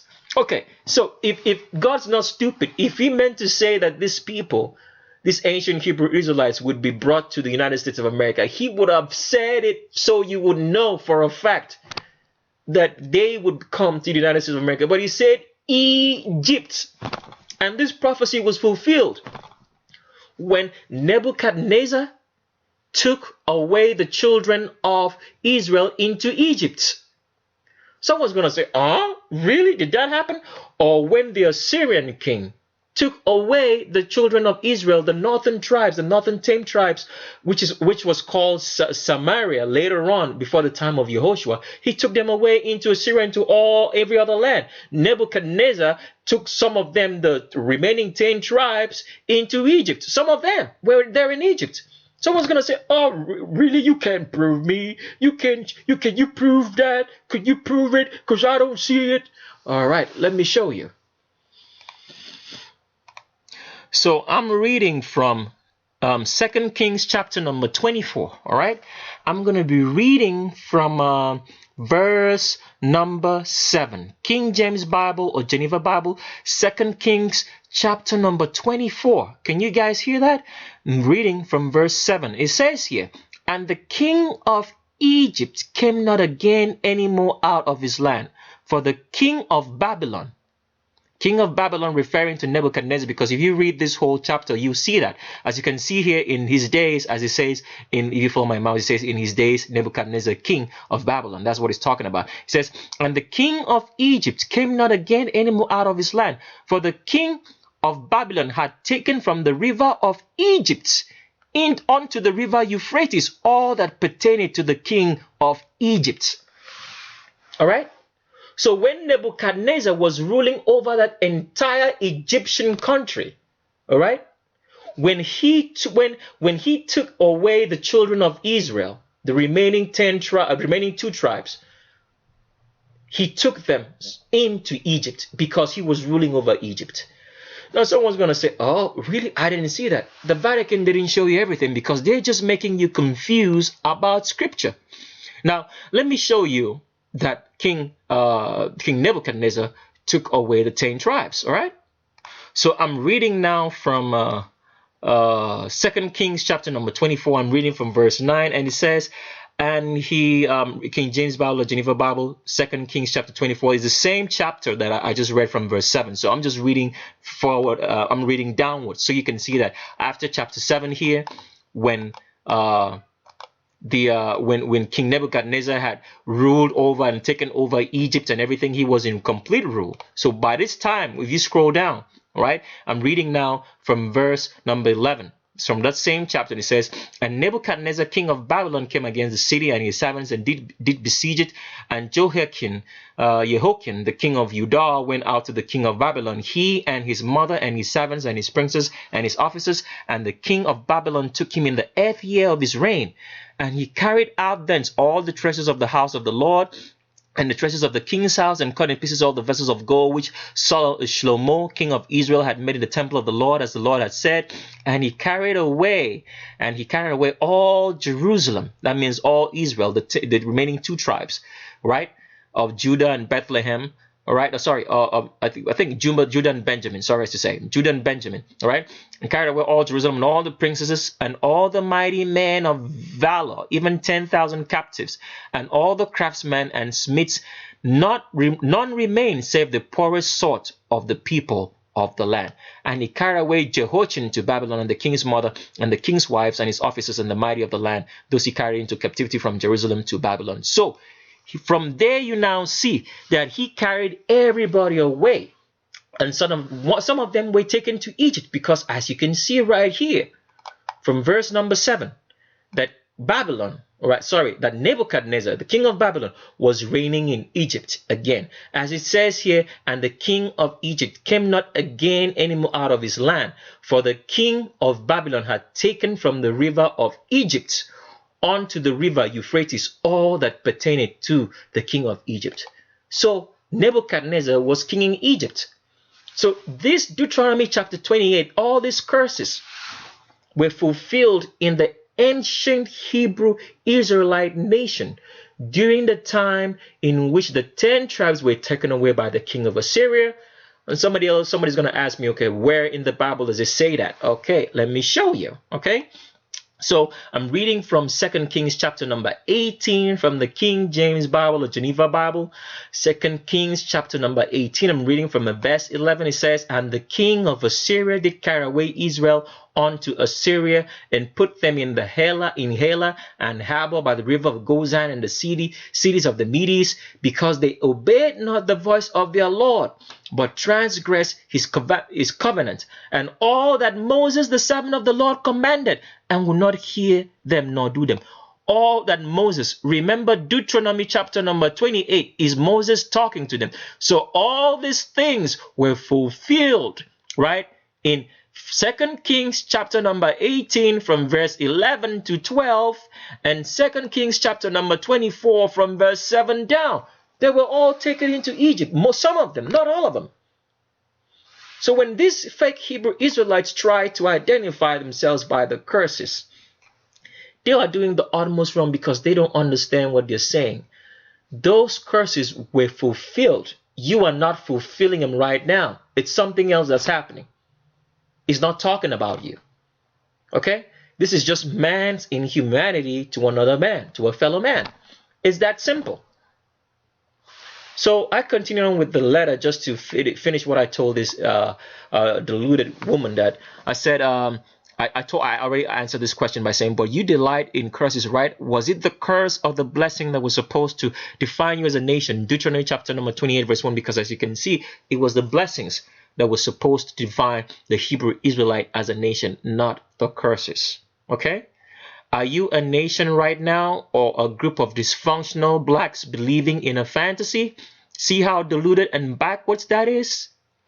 You have been deceived by the white supremacist Vatican to believe that you are a Hebrew. So you will never realize that you are the black aboriginal and natives of America. So you will never stand up and ask for your land back. Pitiful that you will fall for such a deceit and not see through it. So I end the delusional comment section, and let's move on to some more transvestigation. So next picture on Donald C. Trump. So I already pulled this picture before. I think it was on the Myth of Whiteness part number 7. But as you can see right here, the hips don't lie. And this fellow always loves putting his hands inside his pockets trying to hide that hourglass figure. But you can see right there, those are mutilated breasts because the breast tissue is still there. They can't take enough of it. As you can see, he's spreading like a woman, hourglass figure all the way down. Eric Trump is a woman, not a man. All right. Now, we'll come back to this picture because I need to pull another picture, because I remember at the start I told you guys, if you watched up till now, that I would be pulling up a picture of Ivanka Trump to use to tell you, to show you that this is actually a woman swinging, because you can see that right there where the creases of this shirt are, where it's pointing at, you can see the arch in the back, and where it's swinging, because it's swinging from a female waist, which is always above the belly button. So let me show you that. So remember this swing, right? I showed you that Ivanka's waist, because she's a woman, you can still see the deep arch in the back, and you can still see the creases of the cloth where it's concentrating the most. That's the waist. That's where it's turning from. And the same thing that you can see right here with Eric Trump. See where the crease is at, where it's creasing the most, where the center is, because he has an arch in his back, all right? And he's swinging from there because Eric Trump, like his sister Ivanka Trump, they are both females. So let's move on. So I'm gonna play a video for you guys, and this is the video on the supposed news that is on CNN, NBC, and all the mainstream media-owned Vatican channels, which actually showed people that there was a group of protesters or white supremacists fighting in Virginia. Now, people have to understand, if you've never been to Virginia, you have to understand this. I think Virginia is the most militarized state in the United States of America. It has a lot of army bases, and I think it does have, I think, either one of those great intelligence structures in either the CIA or the FBI residing in Virginia. It has a lot of military bases, okay? So, because people actually watch a lot of stuff on TV without actually thinking. Now, you have to ask yourself the question, if this is a military state in which you have a lot of military personnel living, where did all these people come out from to have a protest? And why is it possible in a state that's so militarized? Then you could understand that the white supremacist Vatican is at work, all right? They always try to make people think from their emotions, because somebody's going to watch this on TV and start hating on a white person, or a black person is going to start hurting a white person, or a white person is going to start hurting, because it's all this is used to fuel your emotions, to keep racism alive, so that they can stop the population from getting darker, so that they can have a population that they can use to support them as the ruling clan in the Vatican. Does it make sense? So when people watch this, you have to watch with some sense, because I'm going to play this clip and you're going to see that it's a riot, all right, that's happening, but nothing is happening to the cameraman. How is that possible? Because most times you watch TV, I mean, like you find somebody videotaping like a shooting, or let's say videotaping a bomb blast. The question is, if you hear a gun shoot, if you've ever seen a gun, someone shoot a gun, or if you hear a gunshot, what's the normal thing for you to do? Are you supposed to be taking out your camera to view it, or are you going to be running and ducking for your life because you don't know where the shot is coming from? I mean, that's normal sense, right? So why would you take a camera out in the middle of a protest knowing that somebody's going to get mad at you, all right, for pulling out a camera and showing his face on it, especially if he doesn't want his face to be shown, and you're going to put him in problem. They're going to know the perpetrators of the act. Doesn't that make sense? Would you be allowing a camera knowing that the government is going to know your identity? I mean, this is all common sense that people should be thinking about, right? So, for example, let's say you see you're with a terrorist, and a terrorist is shooting up somewhere or whatever it is, and you pull out a camera, and you're not afraid that the terrorist is going to see that you pulled out a camera, and he's not going to shoot you or come looking for you because he's seen your face and try to kill you for putting him or making him exposed. This is all normal thinking. But the Vatican has reduced everybody, the white supremacist Vatican has reduced everybody into dumb creatures, so that they can't put their brains to work or think about what they're seeing anymore. They just believe because it's been told to them for so long. Because when you grow up as a child, like I grew up, it's quite easy to understand that God created this world. A child will easily understand that he is not going to have any arguments about it. But as you grow up and you keep growing and you keep telling and you keep hearing from the Vatican that we came through whatever case they might say, the Big Bang, evolution, or whatsoever, that simple knowledge as a child gets eroded away. And you can believe the nonsense that you watch on TV. Now, these are actual people rioting. Now, the question you need to ask, where is the blood? Why is the cameraman not hit? Why is he the only one filming this? So I'm going to play this clip. I'm going to stop talking so you guys can notice. And okay, let me just reduce the audio, all right, of this clip so I can actually talk over it. I think that's what I'm going to do. Let me play the clip right here so you guys can see. So you can see all this motion, right? Now, where is the blood? They're just dragging this woman. If someone's hitting you, blood is supposed to be flying. They're just pushing. This is an action movies you guys are watching, and you actually think it's real. Can you believe that? Now, in this particular video, you're going to find out, or the next video I'm going to play, that you're going to see that they have, if they say these people are white supremacists for real, you're going to see placards being carried around to say, Black Lives Matter. If you're white supremacist and you really hate black people, are you going to stand around and see a black person with handling a placard called Black Lives Matter and you don't kill him and attack him? Was that how the Ku Klux Klan behaved? People need to put their brains to work, all right? Let me just finish this off and then we'll play. Look at that. Is there any blood or there's some sort of painting on this woman's face? And you guys can actually believe that this is true, that this is real. Because somebody's going to sit here and say, it's true, it's real, it's happening. Because the media tells you it's happening. It's the white supremacist Vatican at work, making people think from their emotions.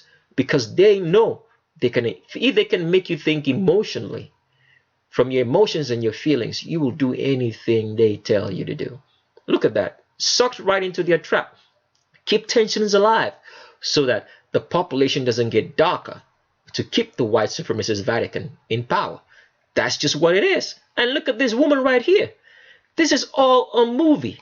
Now, someone's going to ask, how can all these people be involved in it? Now, let me tell you how this will work.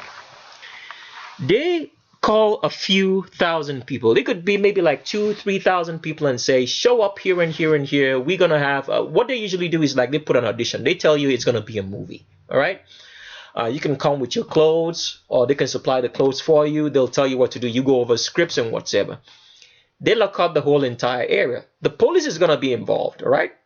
The higher ups are going to be involved to understand what's going on. They tell the police, lock up this area, so and so area. There's something is going to happen. A regular police is just going to be doing his job, not knowing. It's just them. So they have cops inside the units who will know, who are like, the real people who run thing to know what's going to happen. So they lock up the whole area, and you guys show up for your auditions, right? Now, during the time, they'll create some sort of like outlet. That means some sort of outlet for people to walk in and ask what's going on. So what's going to happen is that you people are creating a scene for a movie, and then all of a sudden some other people come in who don't know what's going on, and they see people with placards and whatever, and they start asking you what's going on here. They start asking the people who are the actors, what's really going on here? And from then it looks like a crowd starts developing all of a sudden.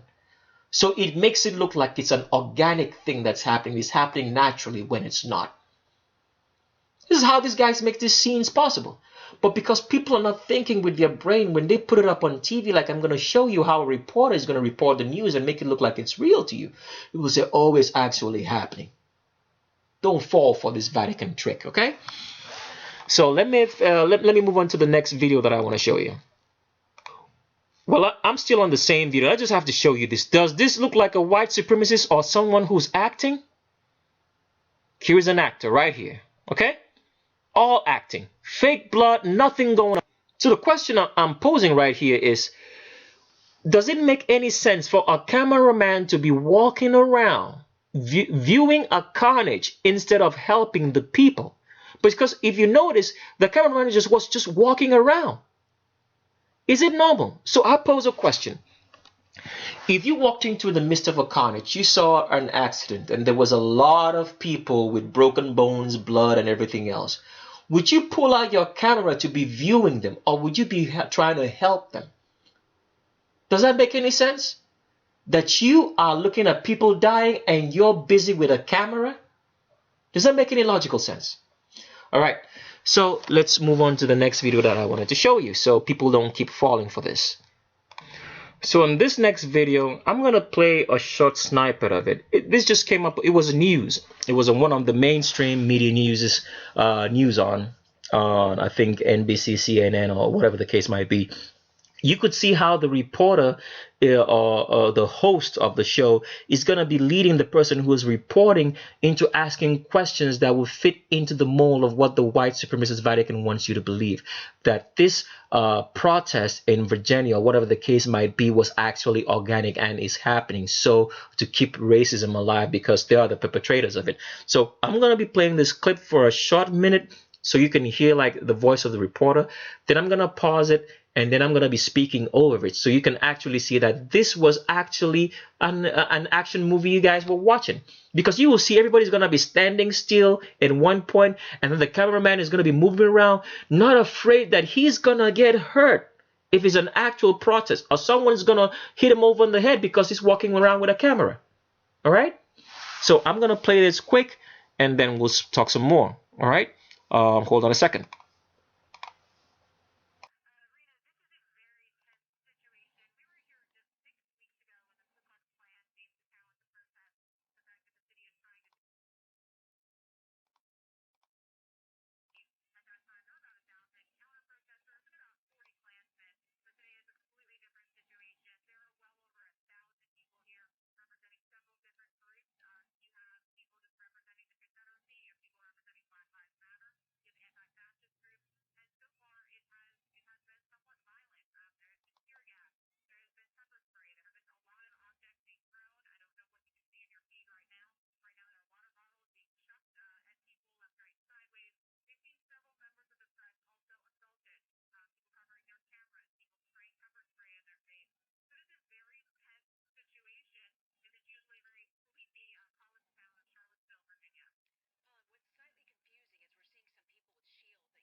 So if you guys heard that, you probably heard how the news caster was leading the person who's reporting.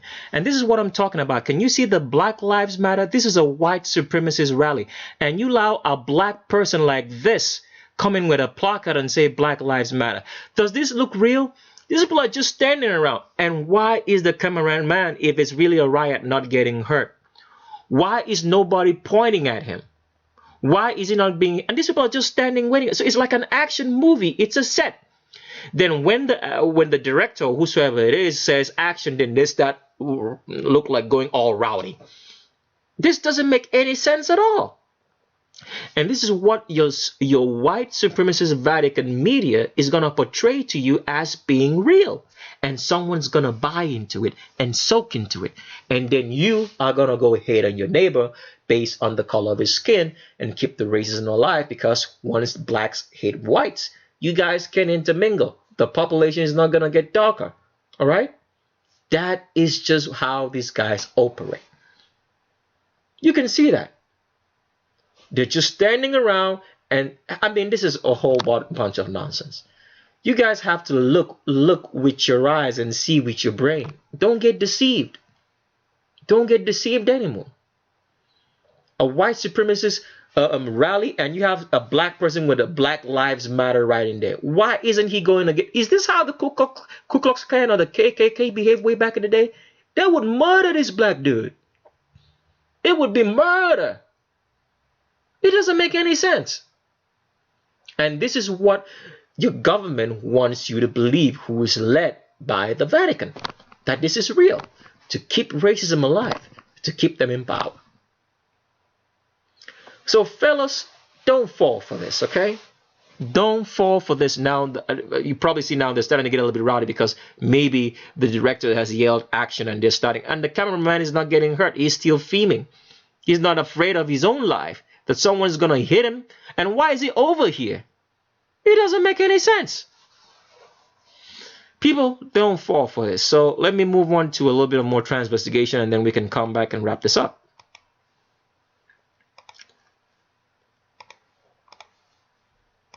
So the next picture of Eric Trump, as you can see, he is with his wife. I think the wife is called Laura Trump or something like that. I hope I'm wrong. I hope I'm not wrong. Sorry to say. If I'm wrong, please correct me. As you can see right there, like I said, usually when you're a man and a woman walk side by side, A woman is always going to try to find the narrowest point on the man's body so she can put her arms around. It's just a natural instinct, all right? So as you can see here, Laura Trump is trying to put her hands around the narrowest point on Eric Trump's body, which happens to be the female waist, which is always above the navel, just below the rib cage. And as you can see right there, that is where her arms are going right around. I'm sorry, Eric Trump's waist, which is above his navel, and the arch in her back, because Eric Trump is female. Another picture. And here's Eric Trump again. As you can see, he has that hourglass figure. He would have been a very beautiful woman if they had let him or let her be in the gender. But the white supremacist Vatican, the white Vatican is at work again, all right, building up its own products for it to use. As you can see, Eric Trump here has the hourglass figure of a woman, because Eric Trump is a woman, as you can see right there, telling hourglass figure. All right, I don't know what he's packing up there, but it definitely isn't real. It can't function. All right, let's go. And look at, see, here's another picture. All right, as you can see, the woman is trying to find, right, the narrowest point in Donald Trump's body, Laura. Now, I haven't checked up Laura to see if she's male or female, but I'm thinking she is female. Okay, so as you can see, the arm is going around the waist of Eric Trump. As you can see, the arch in the back very, very clearly now, because Eric Trump is a woman. All right, another picture. Here's another picture again. Well, her wife is definitely female. Judging from this picture, she has an arch in her back, as you can see right there. But it's still the same thing again. Laura is still trying to find Eric Trump's narrowest point, which is the female waist or female indentation above the navel. And that's where her hands go naturally, because Eric Trump is a woman. She's also a woman. She has an arch in her back. Let's go. Another picture. Okay, we've arrived at the point of Donald Trump. Well, you guys have to stick around to find out if Donald Trump is the gender he claims, or if we're going to believe the YouTubers out there, real, fake or not, who say that Donald Trump is a female. So for those who like fast forwarding the transvestigation to the end, by the time you get to the end, you're not going to see anything. You have to sit through the video. All right. So the next video is this video is actually not something I would love to play, but I just have to make people see how despicable the Vatican is to keep racism alive, so then they can maintain themselves in power. And they use white people to do that, and white people carelessly follow them because they get benefits. They don't know, so they have so many tools to keep racism alive, and everybody falls for it, including black people as well. So now what I'm gonna play is a doll test. You can see this doll test usually happens every time. You've probably seen it on TV, and people would understand what you're watching, because they'll just think, oh, because when you see this kind of doll test on TV, you probably think, oh, racism is so bad, we need to do something about it. That's what somebody's gonna say. But when the Vatican plays it, they're not making that, putting up that stuff on TV for you just to realize that racism is alive. They are playing it, all right, so they themselves can see, so they can judge the reactions to see if racism is still innate in everybody's mind. That's what you're doing. It's the opposite way. Whatever you're thinking that these guys are doing, the opposite is always the case. That's what you have to know, because you have to put your brains to work. So I'm going to play this doll test for you to see how they can make babies understand. They're trying to see if at a young age, as children, that we can understand racism. So I'm going to quit talking and play the doll test for you guys to see.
So as you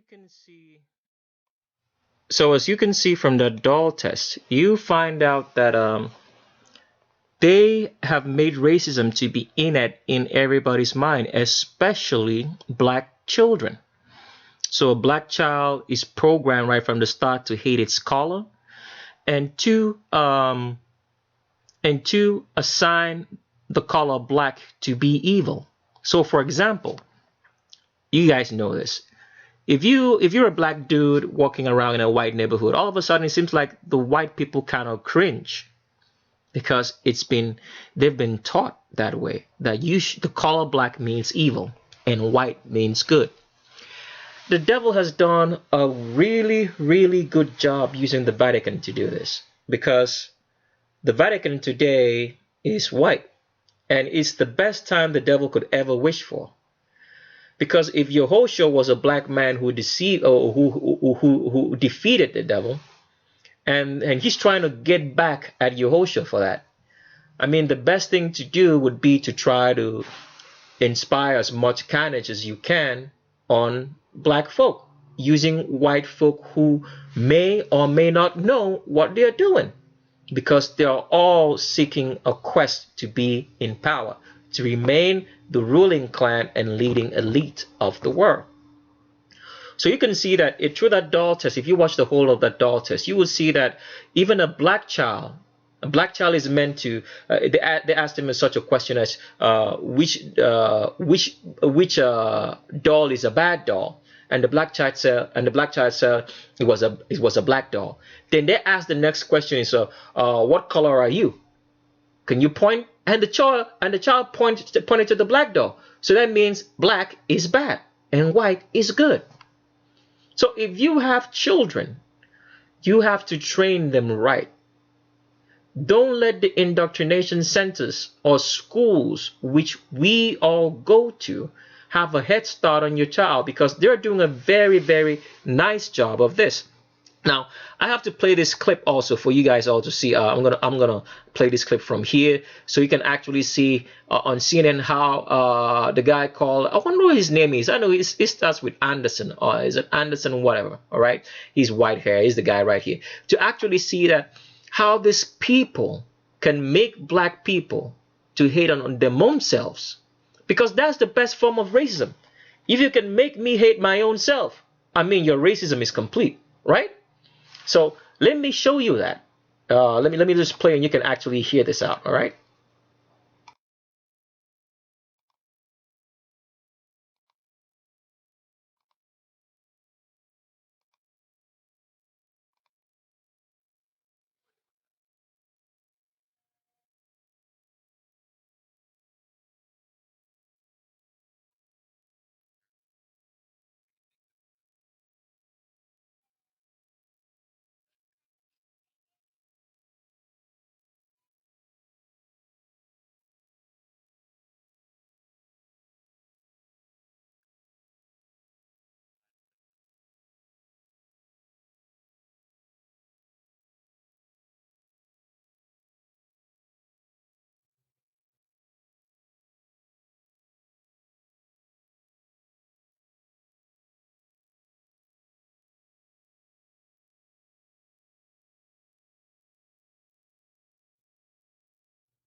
So as you can see here, this guy is something Anderson. I don't remember what the guy's name is, but he's one of the most evil faces you see on TV. If you ever watch anything from, let me actually get his name right, because I want to say the right thing. I don't just want to talk. I want to say the right thing about this fellow's name, so I get it right. So anybody's watching, they should know who he is.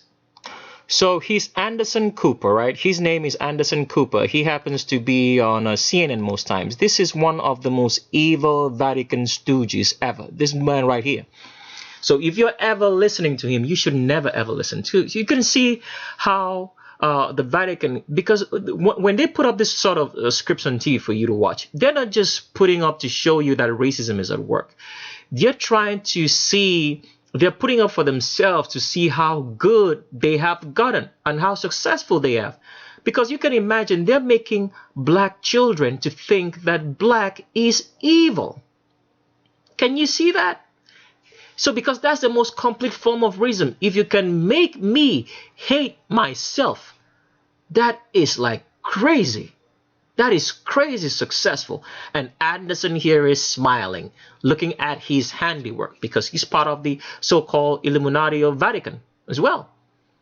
Looking at these black children say that they hate their color and that adults hate their color. And then if you had finished watching, you say they attribute smartness to being white and being dumb to being black.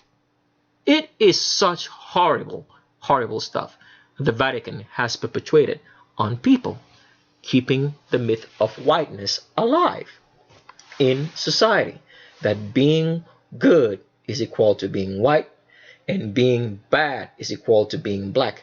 The devil has turned everything upside down through the use of the Vatican, the white supremacist Vatican that's running the world today.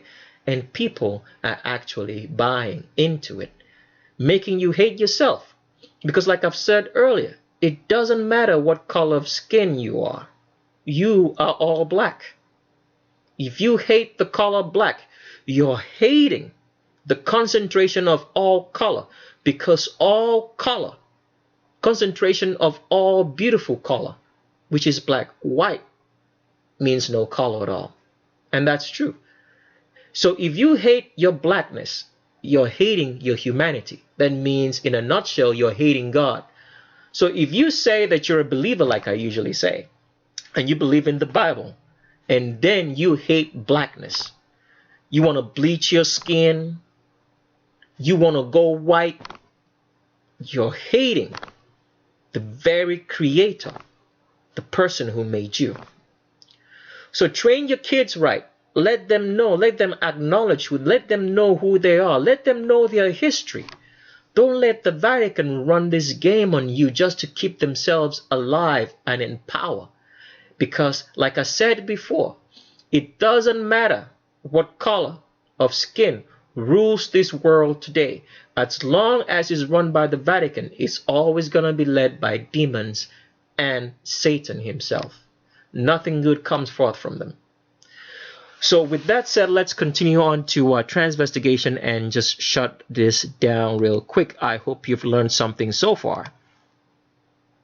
Now, before I continue to Transvestigation and just finish this video up, I wanted to play you guys a video on how the white supremacist Vaticans, with the idea of saying that they can trace your genealogy using all these fake people. I'm going to just play a short snippet of how they make this so believable, so that people actually believe that they can trace their DNA to Africa, especially if you're black. So they can always, implant in the mind of the black peoples of the Americas that they all came from Africa when they're the indigenous aboriginal people of this world. So I'm going to play a short clip on how they use all their so-called stooges. Because like I said, if you are in the entertainment business and you're high up there, you are a member of the lower strata, the outer circle of the Vatican's Illuminati. Okay, so I'm gonna play this short clip, then we'll come back and do some transvestigation real quick and just end this to Eric Trump to still see that if he is female or he is not. As you can see, the Q angle doesn't lie, because Eric Trump is a woman. Now, I showed this picture of Barack Obama for a reason, because I wanted to show you that It is natural. If you are walking around with a man, you're always trying to find his waist level. All right. So we've already had a video on Michelle Obama, which we have shown you that Michelle Obama is a dude. As you can still see, even here from this picture, it was taken, maybe, I don't know if it was taken in Kenya. You can still see that Michelle Obama has a straight back of a man because it's a man. But I want you to notice what's going on around the waist. See that where her hands or his hands are going around Barack Obama's waist? Because that's Barack Obama's waist. His waist is below the navel. That's where a man's waist is at, because Barack Obama is a man. Well, you're only going to know this on this video, because I'm not going to help Barack Obama in any way. To me, he's the most wicked and despicable president the Americas has ever had. That's my own understanding of it. That's what I say about him. But I just wanted to show you where that is natural for your hands to follow where the narrowest point on a male's body, or female vice versa, is. As you can see that Michelle Obama, who's a dude with a straight back, is holding on to another dude in Barack Obama and showing you where he's waist at, the narrowest point in his body. So let's continue on. Now, just showing you that this is a woman all the way along. Look at the Q angle where it starts. Look at that hourglass figure, great hips, like the hips of a woman. So let's go to what I was trying to show you on how these people trick people into actually believing that they can actually trace their ancestry through a saliva swap. It's horrible. And how they do it. We're still on the myth of whiteness, part 8.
So you can see how the Vatican uses all its fake stooges like Spike Lee right here, Oprah Winfrey, Isaiah Washington, who's gonna put on an act and scream and shout to make you believe that you are black in the Americas, that you actually came from Africa.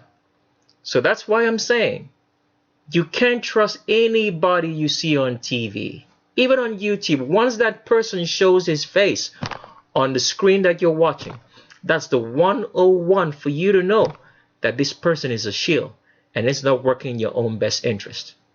So all this DNA testing is a hoax.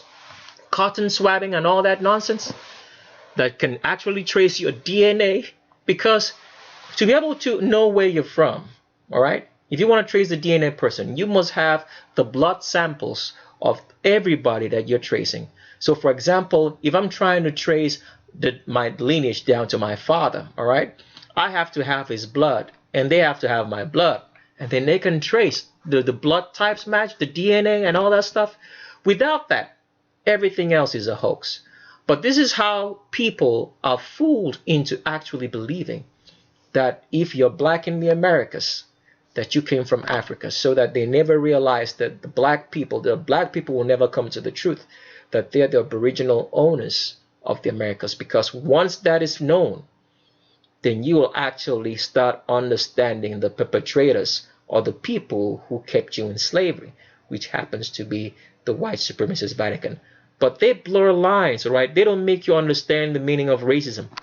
I've already explained what racism is and what prejudice. So what they associate with racism nowadays is name calling. Somebody calling you by a derogatory name, and they say you're racist. When you have not wounded the person physically, and you have not made them to lose money financially, all right, because of their ethnicity or the color of their skin, which is the actual meaning of racism. Now they define racism as prejudices, which is utterly wrong. So I want you guys to understand that. And I think this should be the concluding part of the myth of whiteness. I think I have touched on every single thing out there to make people understand that being white is a myth and that we are all black people. All right? And that being white is just a genetic abnormality of albinism, which most of us, like I, do suffer from. So with that, I come to the end of today's show. I hope you learned something. And please don't leave any ridiculous comments after watching this long, very long video. If you learned something, that's great. And I'll leave you with these words as I usually say, and I mean it. It should make a lot of meaning to you as well. Look with your eyes and see with your brain. Thanks and bye-bye. Subscribe and stay tuned. If you love the truth. If you do not love the truth, do not subscribe. If you can't think with your brain and can't think before you speak, or can't make sense of things and can't ask logical, correct questions, please do not subscribe. I implore you. All right? Thank you and bye-bye.